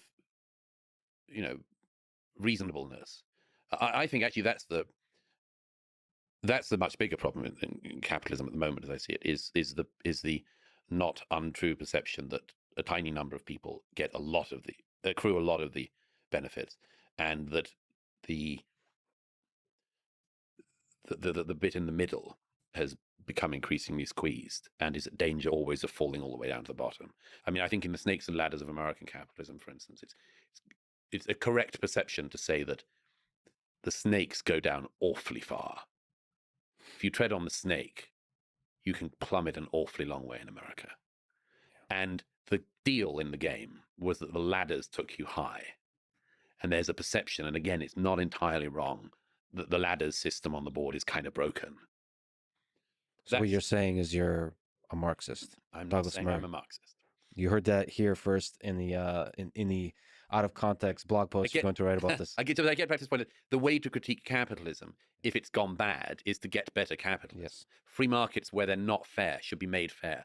Never decide that the answer is the thing that has never produced any human flourishing, i.e. Marxism.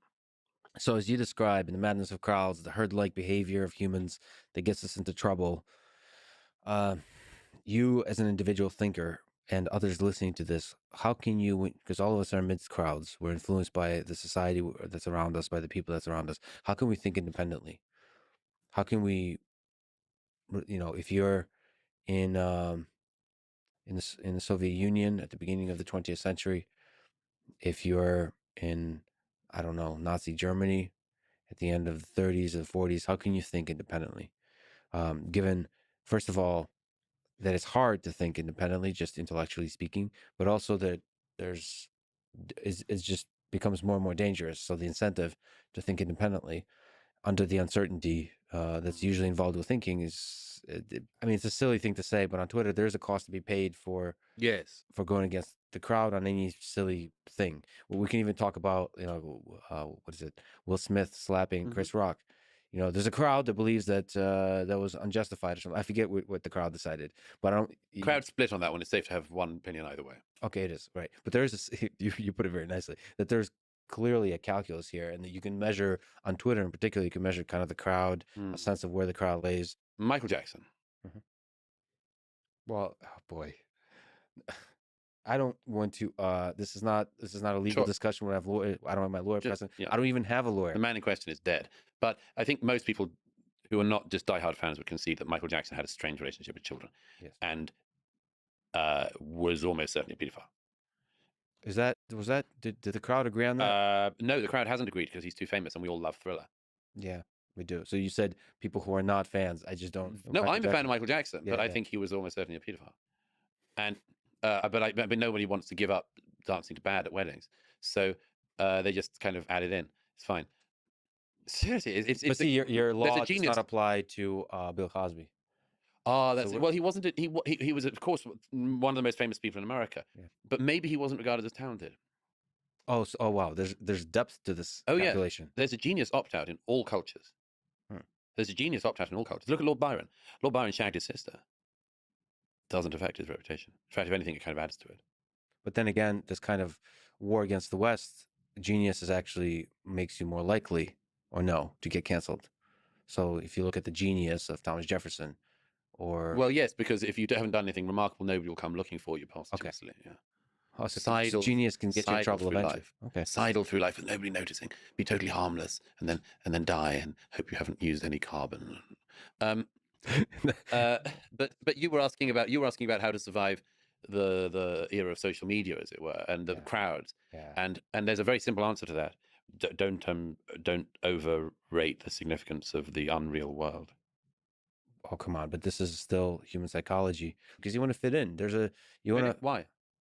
because you like people and this is Why not just like a small number of people and ignore the rest? Yeah, that's what I do. Well, I mean, I actually like most people. This isn't a general thing. I don't have detestation for most people at all. Most people I enjoy speaking with and being with. Mm-hmm. But in terms of storing your sense of self-worth in absolute strangers, big mistake. Yeah. Well, me, this turned into a therapy session because for me, and I think I represent some number of population, is I'm pretty self-critical. I'm looking for myself in the world, and there is a depth of connection with people on the internet. I mean, I think there's a shallowness of it. It's shallow connection. Interesting. I put it this way: if you became very ill tomorrow, would any of them help on the internet? No. Good. That's a good test. Yeah, it's a good test. But then at the end of the day, yeah, you're right. Your very close friends would help. Family would help. Yeah. Yep. And perhaps that's the only thing. You can't store significant amounts of trust or faith or belief or self-worth in places which will not return it to you. Okay, so let's talk about the more extreme case, the harsher case. When you talk about the things you talk about in the war on the West and madness of crowds, I mean, you're getting a lot of blowback, I'm sure. As for the listener, you just shrugged lightly with a zen-like look on your face. So you don't. All you need is Sam Harris to say that you're brilliant and you're happy. No, I love Sam. Yeah. I'm deeply pleased when he flatters me, but I mean, and it's nice about me. But no, I don't just rely on Sam. No, I mean, I don't. Why would I mind? Apart from, I mean, maybe it's self-selecting. If I didn't have the view I had about that, or the whatever armory it is that I have on that, I wouldn't do what I did. Maybe. I mean, have you been to some dark places psychologically because of the challenging ideas you explore? So, like significant self-doubt, just kind of. I can't say I've been unaffected by everything in my life by any means. That would make me an automaton of some kind. There's definitely times I've got things wrong and regretted that. There's times there was a period around the time I wrote my book, The Strange Death of Europe, which was a very, very dark time. And it wasn't because I was having a dark time in my life, but because of the book I was writing. Oh, because of the places you had to go in order to write the book. And, well, I was contemplating the end of a civilization. So occasionally now I have maybe slightly too pat at this stage, but sometimes readers come up to me in the street or whatever and say, I love the Strange Death of Europe. And will say, it's a very depressing book to read, however. And I would say, well, you should have tried writing it. But it was because it has chunks of it which I'm very proud of, in particular about the death of religion, the death of God, the loss of meaning, and the void, and that's difficult stuff to write about and to grapple with. And there is a sort of, I haven't reread that book since it came out, but I think there are passages in it which reveal what I was thinking very clearly in the poetry of it, as it were, as well as the detail. But yeah, I can't say I'm used. I'm used to saying what I think and what I see, and if there's any pushback I've got from that, I'm completely consoled that I'm saying what I see with my own eyes. That's your source of strength, is that you're always seeking the truth as best you see it. Well, I can't agree to go along with a lie if I've seen something with my own eyes. Do you ever, so speaking of Sam Harris, and I mentioned to you offline, a lot of people, I talk to a lot of smart people in my private life on this podcast, and a lot of them will reference you as their example of a very smart person. So given that, a compliment, do you ever worry that your sort of ego grows to a level where you're not, what you think is the truth is no longer the truth? Is this kind of, it blinds you? And also, on top of that, the fact that you stand against the crowd often, that there's part of it that appeals to you, that you like to point out the emperor has no clothes. I get a certain thrill from the friction. Yeah. That sometimes both your ego and the thrill of friction will get you to deviate from the truth and instead just look for the friction. Could do for sure. I try to keep alive to that. I mean, early in my career, I realized that, for instance, I didn't want to make enemies unnecessarily, any more than strictly necessary, because there was a very large number of already necessary enemies. And I remember once, I won't go into the details, but I already had one sort of thing I'd done that week, and then another thing came out, and I just thought, I can't do that. And I remember thinking, don't be the sort of person who's forever creating storms. And I tried to make sure I wasn't. And I think I've pretty much stuck to that. But to answer your question, well, the first thing is I'm as confident as I can be that I wouldn't fall into the trap you described for two reasons. I mean, one is that I don't think of myself as a wildly intelligent person, partly because I'm very, very aware of the things I know nothing about. I mean, for instance, I have almost no knowledge of the details of finance or economic theory. I mean, the real details. I don't mean the big picture of the kind that we were just discussing earlier, but I have, if you put the periodic table in front of me, I would struggle to do more than a handful. Yeah.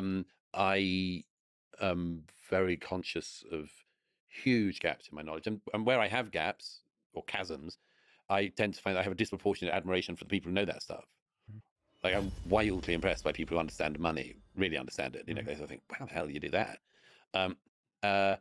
And the same thing with biologists, medics, stuff I just know very little about.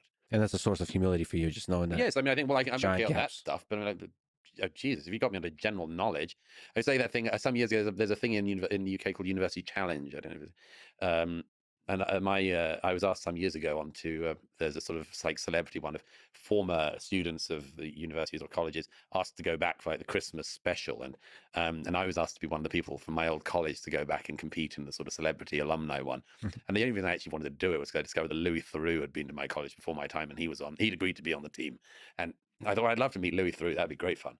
And anyhow, and I said, well, I really don't want to do it. And they said, come on, you'd be great. I said, I wouldn't. I'd show myself up to be a total asshole and ignoramus.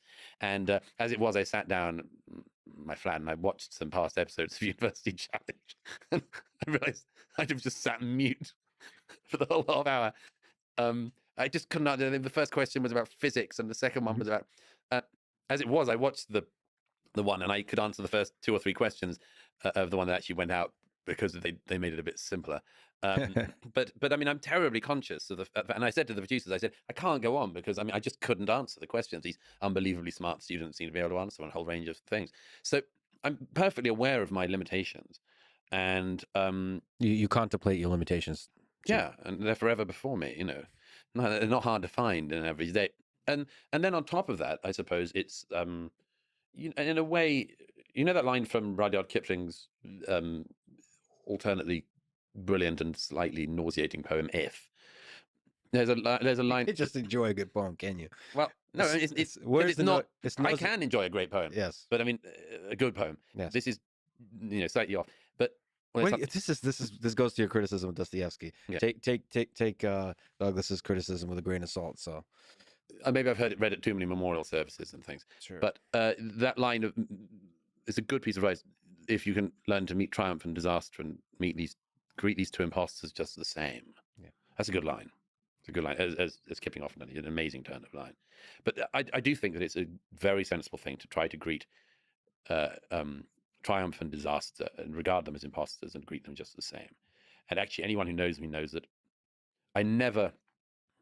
Partly it's because I have a sort of belief in the old gods, and at the moment that I thought that I was at the moment of triumph, the fates would hitch up their skirts and run at me at 1,000,000 miles an hour. Mm-hmm. But it's also because anyone who knows me knows I never have a moment when I say, that's just great. I feel totally fulfilled and victorious. I mean, it happened to me recently when The War in the West went straight into #1 in the bestseller list. How long did that last in terms of your self-satisfaction? Didn't happen. Not even for a brief moment. No. When I first saw that it was selling, I had that moment of elation. I thought, good, I've done it. It's out. And I did have a moment of elation then, definitely. But it doesn't last, partly because I tell myself it mustn't last. Because, as you said, fate hitches up its skirt. Is that skirts? I don't. This you Brits with your poetry, even when it's nauseating. As of 2022, this year, what's your final analysis of the political leadership and the human mind and the human being of Donald Trump? I sort of avoided this for years.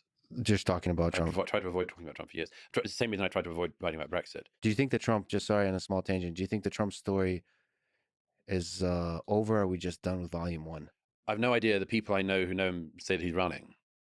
And I think that in general, Republicans do have a choice in front of them. And one friend put it to me recently, said, you've got to go in with your toughest fighter. And I understand that instinct. And I also think it's a very dangerous instinct. Because what if your toughest fighter is also your biggest liability? What's the best way to get out the Democrat vote in 2024 than to have Donald Trump running? And the people that are doing the war in the West are pretty tough fighters. They are. And I'm cautious about this because I know every way I tread it's dangerous. But let me just be tread frank. gracefully. I'll tread as gracefully as I can. In my Wellington boots, in my galoshes. Here's the thing. I think everybody knows what Trump is. I think we all knew for years. And I feel sorry for the conservatives who had to pretend that he was something he wasn't. I felt sorry for the ones who had to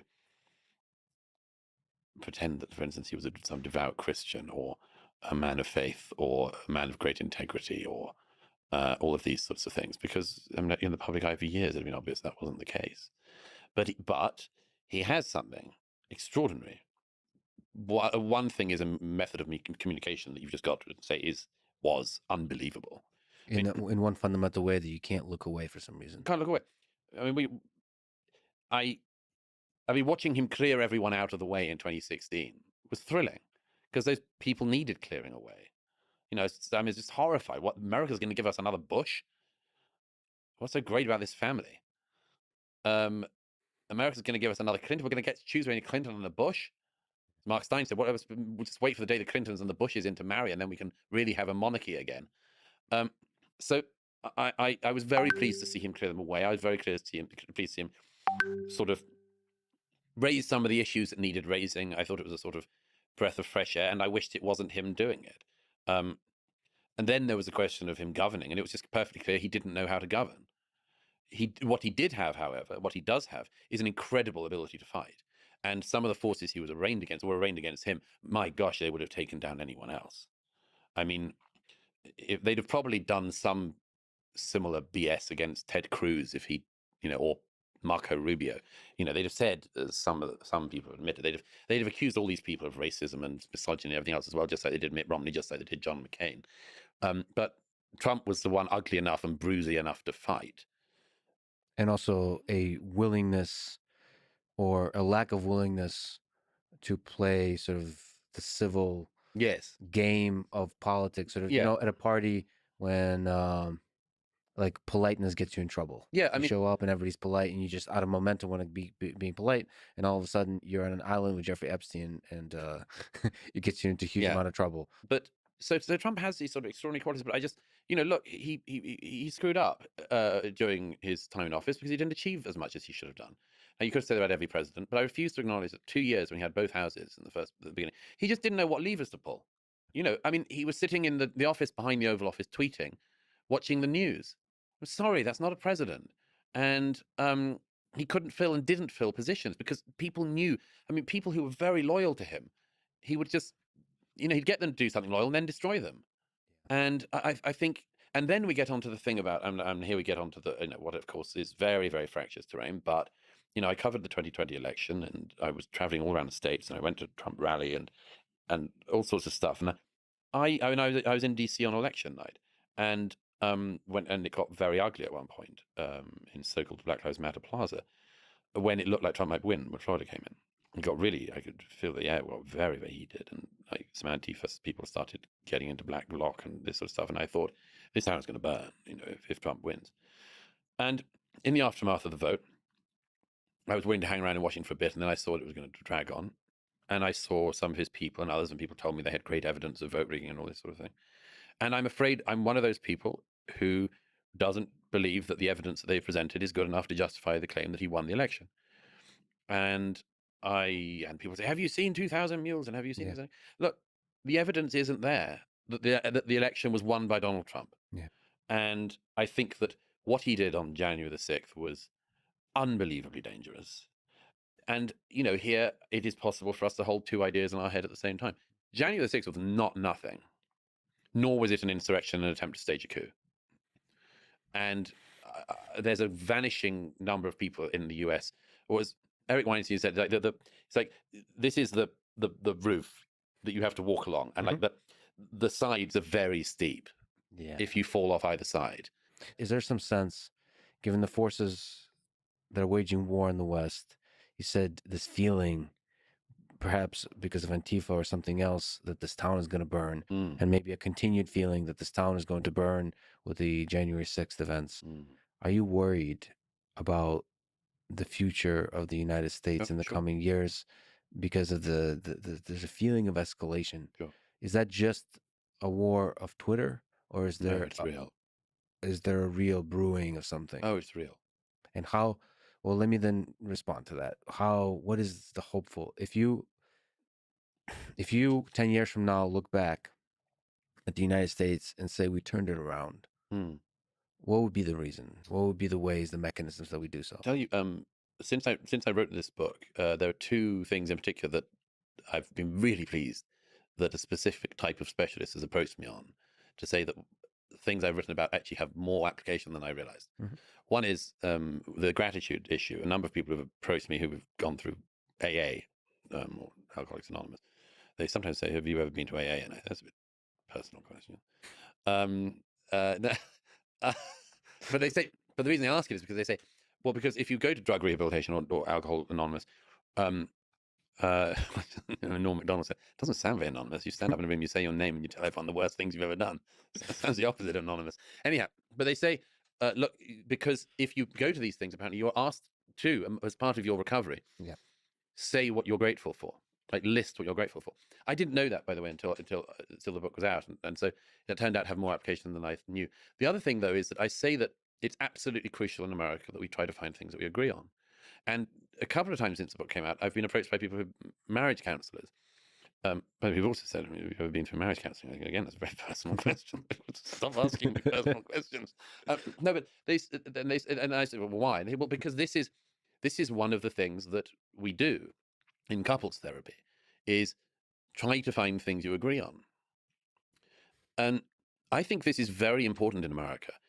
And it's made much harder by the fact, and I've said this many times, but forgive me if I'm repeating myself, but it's made much harder by the fact that having different opinions is very last century. Now we all have different facts, or at least the two sides have different facts. One half of the country, roughly, or let's say 40%, 30%, whatever you want to put it, with a tired minority in the middle. One segment of the country believes that Hillary Clinton won the 2016 election and that the Russians interfered and got Donald Trump into power. Another half of the country believes that Donald Trump won the 2020 election. If you can't agree on who wins elections, it's very hard to see what you agree on as a country. That's one of the reasons I mind the war on American history and Western history. Is one of the things you have to agree on is at least some attitude towards your past. You don't have to agree on everything. But like, the public square has to have public heroes who are agreed to be heroes to some extent, warts and all. If you don't have that, if actually you think, for instance, like half the country thinks the founding fathers were pretty good, the other half thinks they were absolutely rotten, racist, and so on. If half the country basically thinks it would have been better if Columbus had taken a different turn, never found America, gone back home and said, I don't know, nothing out there, that would have been better. And the other half's pretty glad in the end that we've got America. You've got to agree on something. And I just see in America, so I do think we've got to try to find things to agree on, like a reasonable attitude towards the past. That's why that matters. And again, I stress, I'm not trying to say that everything in the American past was good. God knows that wouldn't stand up to a second scrutiny or self-scrutiny. But nor was it all bad. This wasn't a country formed in sin and in an ineradicable sin. It wasn't founded in 1619 in order to make the country wicked and incapable of escaping that wickedness. These are things that will matter enormously in the years ahead. Because if you can't agree on anything, including who your heroes are, like the whole thing is just one massive division. And we'll see what I think we're already seeing, which is people basically going to states where it's more like the life they want to live. And some people say to me, well, that's okay. And the genius of the founding is that it allows for that. That's possible, but it's also, it eradicates part of what has been American public life, which is the ability to look at each other and discuss face to face. And I see things like this bomb placed under America the other week with the Supreme Court league, the draft league, as being just a further example of that. I'm very, very worried about it in America. And because if America screws up, everything else in the world goes. Yeah, there's the degree to which America is still the beacon of these ideas on which the country was founded and has been able to live out in better and better forms, sort of live out the actual ideals of the founding principles versus and with the desire to improve. Yeah, constant. An imperfect union. Yeah. Well, so I generally have hope that people want to sort of, in terms of gratitude, people are aware of how good it feels to be grateful. That it's a better life psychologically. The resentment is a thing that destroys you from within. So I just feel that people will long for that and will find that. And that's the American way. Some of the division that we reveal now has to do with new technologies like social media. That kind of is a small kind of deviation from the path we're on, because we got a new toy, just like nuclear weapons. Yeah, which are relatively new. Yeah. But we need to find reasonable attitudes towards these things. And that's why I say, like, it matters how you imbibe feedback on social media, because we're all going through it to some extent. Yeah, we're learning, and we've got to learn how to do this without going mad. I say this as my minimalist call to friends in this era was, the main job is not to go insane. Yeah. Yeah. And like walk towards sanity. Because I'm sure there's a Hunter S. Thompson quote in there. I'm like, insanity on the weekends could be at least fun. Okay, do you have advice for young people that just put down their TikTok and are listening to this podcast in high school and college about how to have a career, how to have a life they can be proud of?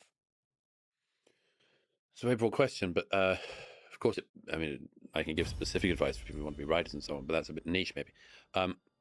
Writers will be very interesting. Sorry to interrupt. Also, how to put your ideas down on paper and think that the ideas, develop them, and have the guts to go to a large audience, especially when the ideas are sort of controversial or dangerous or difficult. Well, the main thing to do is to read.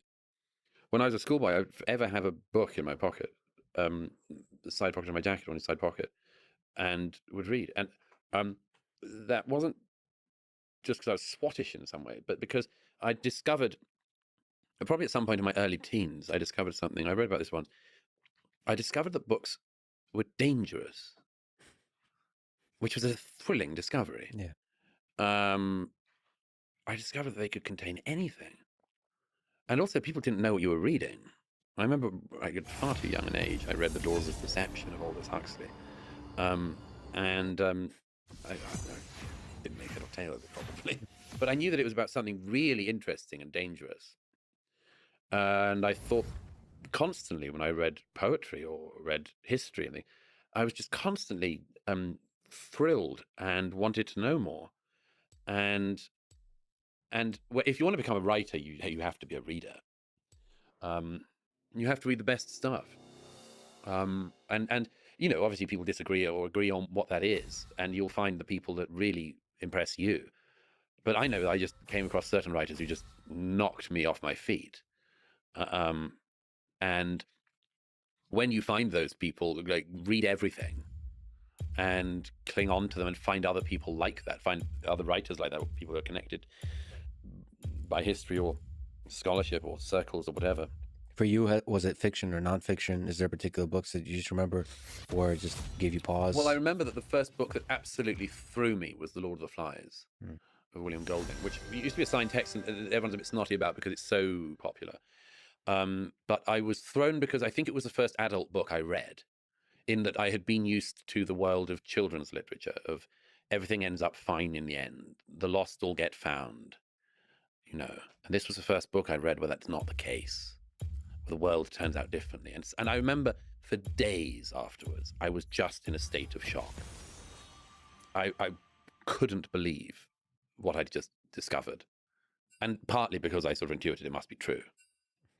And of course, that's not to say that the Lord of the Flies, there's lots of scholarship on what children do in the situation of being on the island when they do congregate. And anyhow, but yes, that was a sort of introduction to the adult world, and it was shocking and thrilling, and I wanted more of it. It was dangerous. And it was dangerous. And then, of course, when I became interested in sex, let alone when I realized I was gay, I realized books were a very, very good way to learn about what I was. And that was even more dangerous in a way. And I thought, I mean, nobody knows what I know. And You discovered sex? That was an invention in books. What do you mean? No, nobody what I knows mean what is know? nobody. No. What I mean is that one of the things that gay people have when they're growing up is that you have this terribly big secret, and you don't think the world will ever know. You hope the world will never know. And it's been called by one psychologist the little boy with a big secret. And so if you discover that other people have the same secret, there's a sort of thank God for that. But I mean, that's just a version of what everybody gets in reading, in a way, which is the thrill of discovery that somebody else thought something you thought only you'd thought. I mean, one of the greatest thrills in all of literature is when a voice comes from across the centuries and seems to leave a handprint, you know. It makes you feel a little bit less alone because somebody else sees the world the same way, is the same way. That's what C.S. Lewis is said to have said. We read to know we're not alone. But we don't only read to know we're not alone. We read to become other people. I mean, I think I saw in books a version of the life I wanted to live, and then I decided to live it. And I'm fortunate enough to have done so.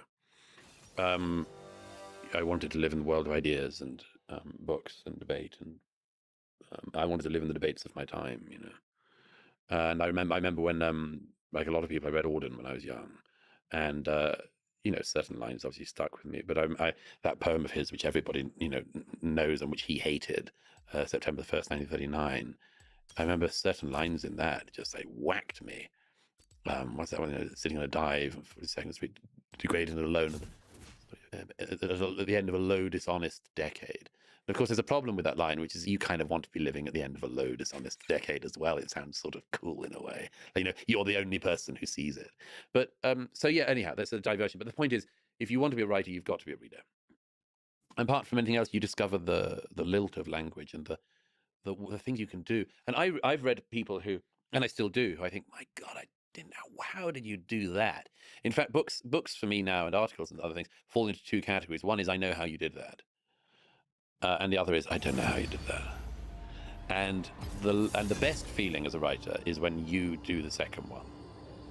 And it happens occasionally in my writing life. Will you almost return to something you've written, or right after you? No, the moment you write it, you wonder, how did I do that? Yes, that's the most. I've never said that before. That's the happiest thing in writing. Yeah. Very occasionally this sounds, but I mean, I've occasionally finished something. Funny enough, it happened some years ago in a long piece I wrote about the artist Basquiat. I finished the piece and I gasped. Yeah. I didn't know, because that's also a thing with writing is you it's not. Sometimes people say you need to write in order to know what you think. That's not quite true. Sometimes that's a very bad piece of advice for some writers, who don't know what they think, and it's not going to become clearer if they just start typing. Fair But enough. Yeah. sometimes it is true that there's a thought that's just waiting there and a clarity that comes across, and suddenly the sentence emerges in your brain, and by the time you've typed it, you just go, yes. That's the greatest feeling. Almost like it came from somewhere else. That's what Bakunin says about, what's the moment. It's Tom Stoppard's favorite quote about, Bakunin saying what happens in the moment where the writer's pen, when he pauses, where does he go in that moment? Yeah. That's so interesting. That's so, because I think the answer to that question will help us explain consciousness and all those other weird things about the human mind. Yes. So that was advice for writers. I didn't really give any advice for people in general. But is that? Oh, you want to give health advice? No. To channel Churchill and. No, I don't want to give health advice. Clearly, because you implied that Churchill was one of your early guides in that aspect. So when you discovered your sexuality, let me ask about love. Far too personal of a question to ask a Brit, but what was that like? And broadly speaking, what's the role of love in the human condition? Sex and love. And for you personally, discovering that you were, and maybe telling the world that you were gay. I'm on very perilously personal. I do actually have a sort of rule that I don't talk about my personal life. But rules are meant to be broken. Okay, well, I'll break it a little bit. The one of the ways in which growing up and realizing you're gay differs from growing up and being straight is that it's almost inevitable that your first passions will be unrequited. Oh, wow. I never thought about that. Yeah. Now, that's not to say, I mean, there's plenty of unrequited love among young men for young women for young men. There's plenty of, that. But it's almost inevitable if you're gay that your first passions will be totally unrequited. Because the odds are that the person in question will not be gay. So the experience of love is mostly heartbreak. It's heartbreak and disappointment. That heartbreak can be beautiful too. It's formative. Well, again, it comes back to the thing of if you're a writer or something, because you can always do something with it. That's why all writers are sort of not to be trusted. Yeah, I didn't trust you the moment you walked in here. No, I mean, it's a famous problem with writers because you always think, well, I could use that. It's dangerous. It's a dangerous thing, and all writers should. It's almost like a drug, right? No, it's not like a drug. It's the fear that all things, even the greatest suffering, it could be material. What's the danger in that exactly? That seeing the material in human experience, you don't experience it fully. You don't experience it fully, and you might be using it. I had a friend who wrote a poem about a friend who died in a motorcycle accident in Sydney in the 60s, and he said he knew at the moment he was told about his friend's death, a tiny bit of him thought, I could use this for a poem. And he did, and the poem was wonderful, but there's always that slight guilt for writers of, am I going to use that? Anyhow, that's a divergence. Life is full of guilty pleasures, and I think that's one of them, because if you feel that guilt, really what you're doing is you're capturing that moment, and you're going to impact the lives of many, many people by writing about that moment, because it's going to stimulate something that resonates with those people, because they had similar kinds of memories about a loss and a passion towards somebody that they had to lose. So yes, but there's a good sign, perhaps. A more obvious, perhaps, problem is reporting from war zones or bad places and wanting to find bad stories because it's useful. I mean, there is a definite guilt you get from that sort of thing. Like the worse the situation, the more useful. Anyhow.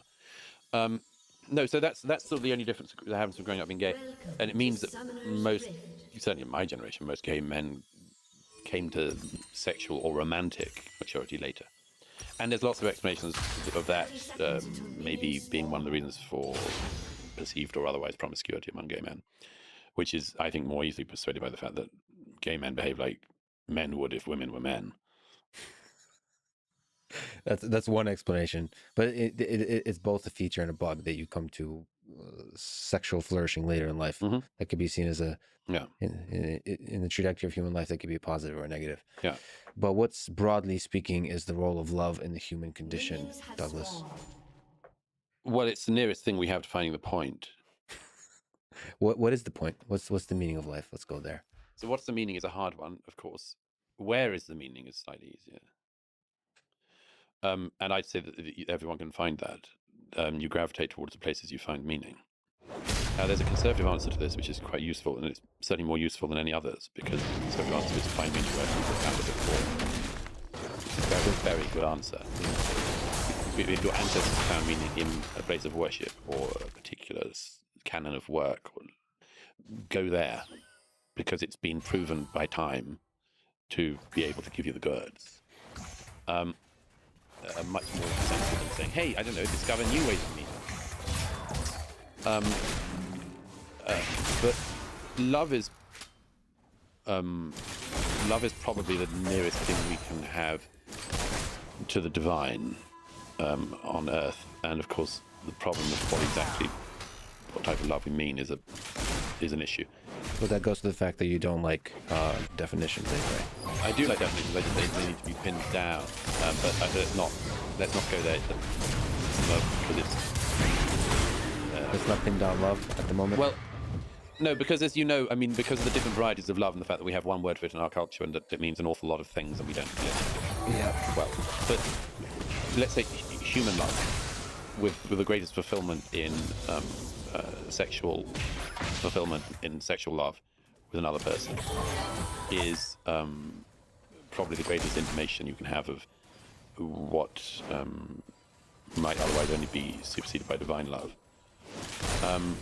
And it's the sense that all young lovers have, which is that they've just walked through the low door in the garden and found themselves in bed, and that this is. There's a beautiful, beautiful poem of. Can I read it to you? Yes, please. I'll try to find. There's a beautiful poem of Philip Larkin's, which slightly says what I'm trying not to duck the question by referring to other people, but maybe that's the best way to answer the question. Could be. Is to read a poem. So there's a poem by Philip Larkin called High Windows, which is remarkable because he came sexual. He was straight. He had a rather unhappy sex life, but he came to sexual addiction in the 40s and 50s with all the hell that involved. And he took what I regard as being a really remarkable and important view on sexual revolution in the 60s, which is that most people, older people, resented the young. They resented the freedom they had, and actually they pretended the freedom was terrible. And Philip Larkin, rather surprisingly, he was a very conservative person, took a different view. And he says it in this poem. The opening of the poem is, he says, "When I see a couple of kids and guess he's fucking her and she's taking pills or wearing a diaphragm, I know this is paradise. Everyone old has dreamed of all their lives. Bonds and gestures pushed to one side like an outdated combine harvester. And everyone young going down the long slide to happiness endlessly. I wonder if anyone looked at me 40 years back and thought, that'll be the life, no God anymore, or sweating in the dark about hell and death, or having to hide what you think of the priest. He and his lot will all go down the long slide like 3 bloody birds. And immediately, rather than words, comes the thought of high windows, sun comprehending glass, and beyond it deep blue air, that shows nothing, and is nowhere, and is endless. Divine. He found it. He found it in seeing a couple of young kids and knowing that one of them was a red diaphragm. You see, I mean, first of all, it's very counterintuitive, but secondly, this is the point that sex has been so tied up with misery. I mean, people don't remember this now when they talk about the past. I mean, there's one of my favorite books, Stefan Zweig's The World of Yesterday. You know, descriptions of what it was like trying to have sex in pre-First World War Vienna. You know, all the men ended up going to female prostitutes. You know, so many of them got syphilis. And this was their first experience of sex. It was so goddamn awful, and they were stuck with it all their lives. And so there's lots of stuff that's gone better in our last century, and that's one of them. But you asked about love. Yes, I do think that love is basically the thing that gives us the best glimpse of the divine. And by the way, sex, liberating sex, doesn't buy you love. No, I mean, it throws in an entirely. It threw in another set of problems. If there's any meaning on top of all of that, is we like to find problems and solve that as a human species, and sometimes we even create problems. Douglas, thank you for highlighting all the problems of human civilization and giving us a glimmer of hope for the future. This is an incredible conversation. Thank you for talking today. It's a huge honor. Thank you. It's very kind of you to say that. Thank you. Thanks for listening to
Shut down.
An enemy has been slain.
enemy has been slain.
Your turret has been destroyed.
30 seconds until minions spawn.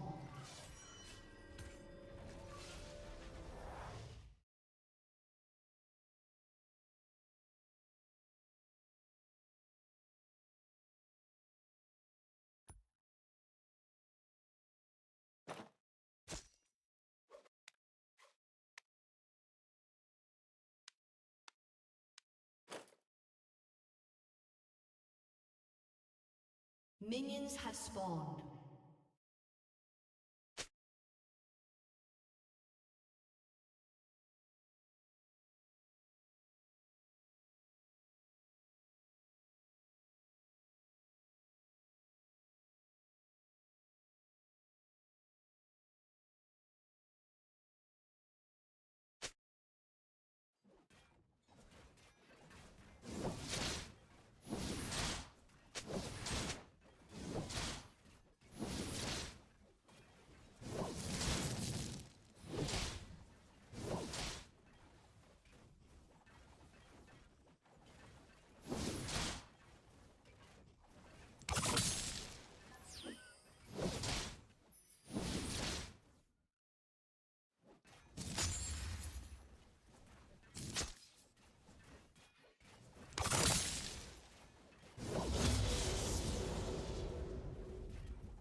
She is out of mana, so I think we can pressure her out of this wave.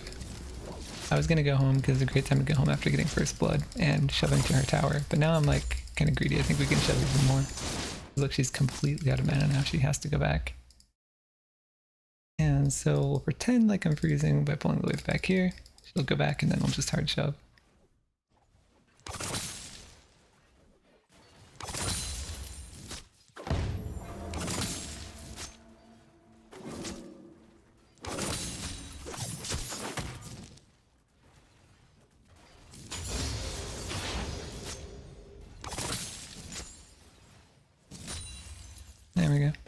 I get the better back. And I'm up like 50% in farm, like 20 to 40.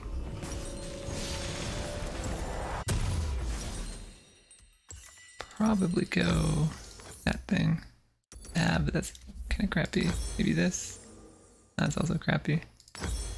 This, that. Potions, sure.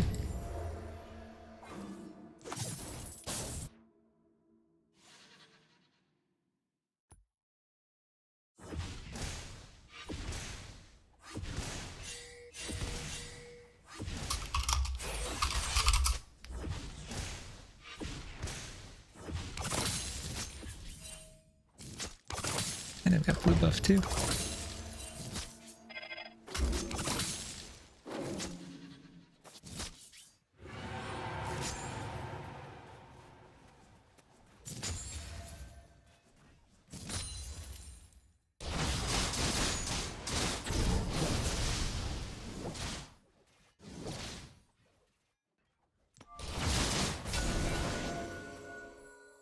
I kind of look for Belveth in her jungle. She's so gankable. We found her. Found her, boys. But I shouldn't have scanned because now she knows. Yeah, she's just gonna run. Yeah, she takes the fire flower. Okay, I'll just take her buff. Nope. It's respawning. Okay, cool. We will put that there and leave. Bye. Bye, Ari. I mean, we probably could kill Ari. Whatever. Oh, Belveth, let's get her. Bait this, bait this, bait this.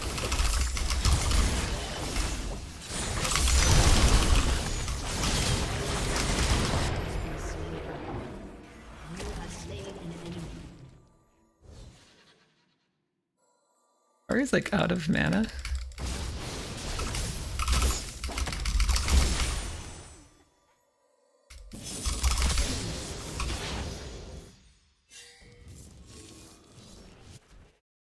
And we'll leave that word there. Kill Belveth one more time when she comes for a red buff. Gotta shove hard while Ari's dead. Yeah. Here we go. A good recall. Ah, I can get a plating though. Belveth's already back at a red buff. I don't have ult though, so maybe I can't kill her. We can at least get a plating. Ari doesn't have ult, so she can't really stop us from taking at least one plating. Of course, now I kind of want to stay. Got the blue buff, can shove hard. Get her in another bad recall. One there for Belveth. Doesn't look like there's a room bottom possible. Maybe Zed will get it. Zed at ultimate. Ah, Belveth. Now I kind of wish I'd gone bottom. If Ari roams, they're going to get outnumbered. I don't think she's keen on roaming.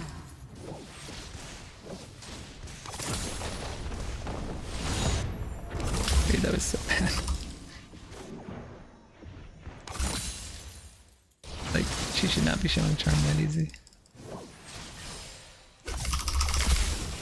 See if we can get charm again. There it is.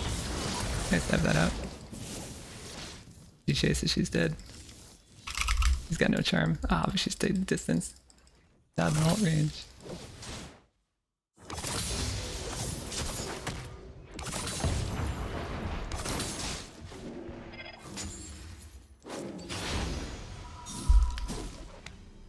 She's probably got her ult up again too, so even if I dash onto her, she's just gonna run away. If that comes, we can kill her.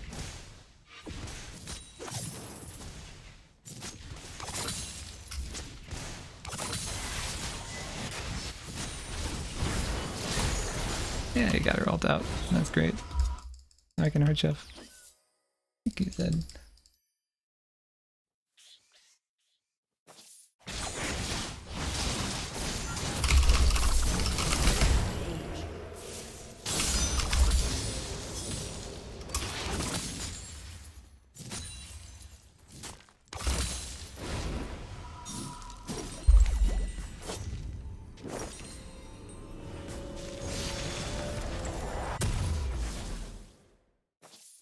Should I try Night Harvester?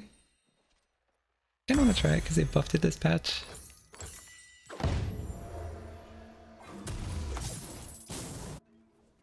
Has been slain. An enemy has been slain. Double kill.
An enemy has been slain. An ally has been slain.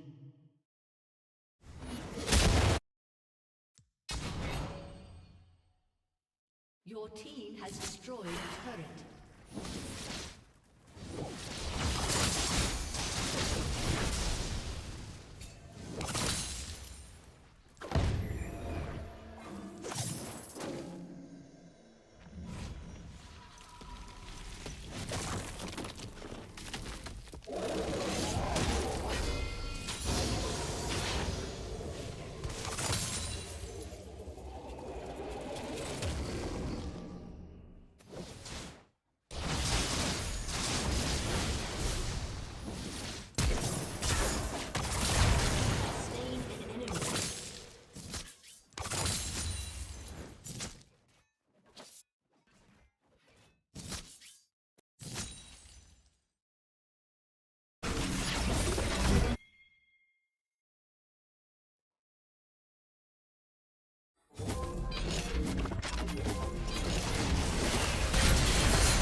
An enemy has been slain.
has been slain.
An ally has been slain.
Been slain.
The Summoner's Rift.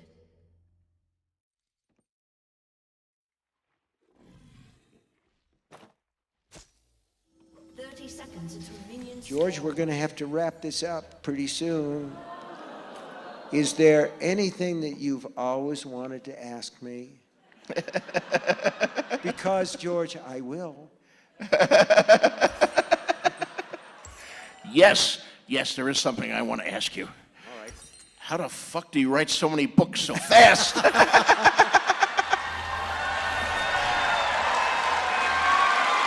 I think, I've had a really good 6 months. I've written 3 chapters, and you've finished 3 books in that time. Here's the thing, okay? There are books and there are books. The way that I work, I try to get out there and I try to get 6 pages a day. So with a book like End of Watch, and I work, when I'm working, I work every day, 3-4 hours, and I try to get those 6 pages and I try to get them fairly clean. So if the manuscript is, let's say, 360 pages long, that's basically 2 months' work. It's concentrated, but it's a fairly, but that's assuming that it goes well. And you do hit 6 pages a day? I usually do. You don't ever have a day where you sit down there and it's like constipation and you write a sentence and you hate the sentence and okay. you check your email and you wonder if you had any talent after all and maybe you should have been a plumber. Don't you have days like that? No, I mean, there's real life. You know, I can be working away and something comes up, and you have to basically get up and you have to go to see the doctor, or you have to take somebody a care package, or you have to go to the post office, because whatever. But mostly, I try to get the 6 pages in, although entropy tries to intervene. You know, I did an event at Radio City Music Hall for charity with John Irving and Joe Rowling. This was the time, J.K. Rowling, and this was at the time that she was finishing the 7 Harry Potter books. And I know that I've been very fortunate as a writer, and you've been terrifically fortunate as a writer. You worked for a long time, wrote a lot of good books, won a lot of awards, and then out of nowhere, all of a sudden this crazy thing happens where all these books are suddenly New York Times bestsellers, and God knows it's deserved, but it's a sort of sudden thing. And here's the other thing, okay? People yell at you and say, we want the next book, we want the next book. They're like babies, we want the next book right away. I mean, it's a great thing to want that, but the pressure that you feel or I feel compared to that final Harry Potter book, you know, everybody wanted that, and she came to New York and she was nearly finished with it, and she'd agreed to do this event. And Joe was trying to do 3 things at once. She was going to do a vacation with her kids. She was going to finish the last 5 or 6 chapters of the 7th Harry Potter book, and she was going to do this event. And she showed up to do the sound check at Radio City Music Hall, and she was dressed like any housewife or mother or anyone who was on vacation. She had a shell top on and white clam digger pants and loafers or sandals or something, and her hair tied back in horse And we were trying to talk about what we were going to do and everything. And the Scholastic Press publishers is pulling her aside and talking to her. And Joe was very polite. But when she came back and talked to me, she was really, really angry. And what she said was, they don't understand what we do they? And I said, how can they understand when we don't understand? All too true.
has been slain.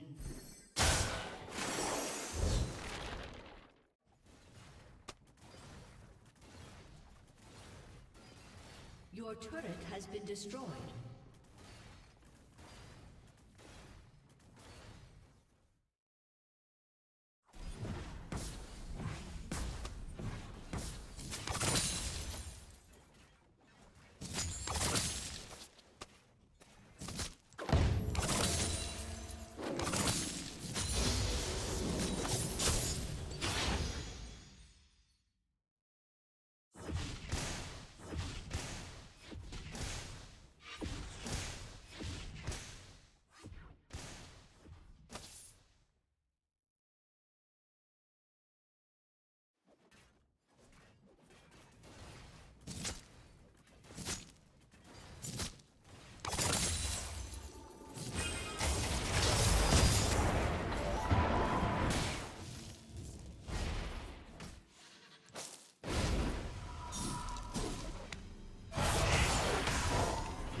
An ally has been slain.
inhibitor has been destroyed.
Your inhibitor is respawning soon. An ally has been slain.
been slain.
Welcome to Summoner's Rift.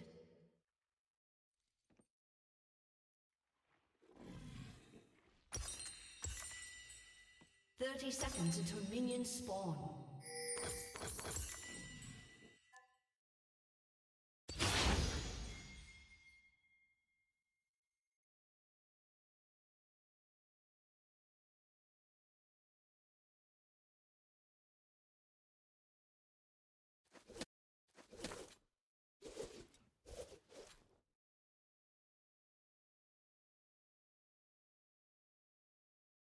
Minions have spawned.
slain.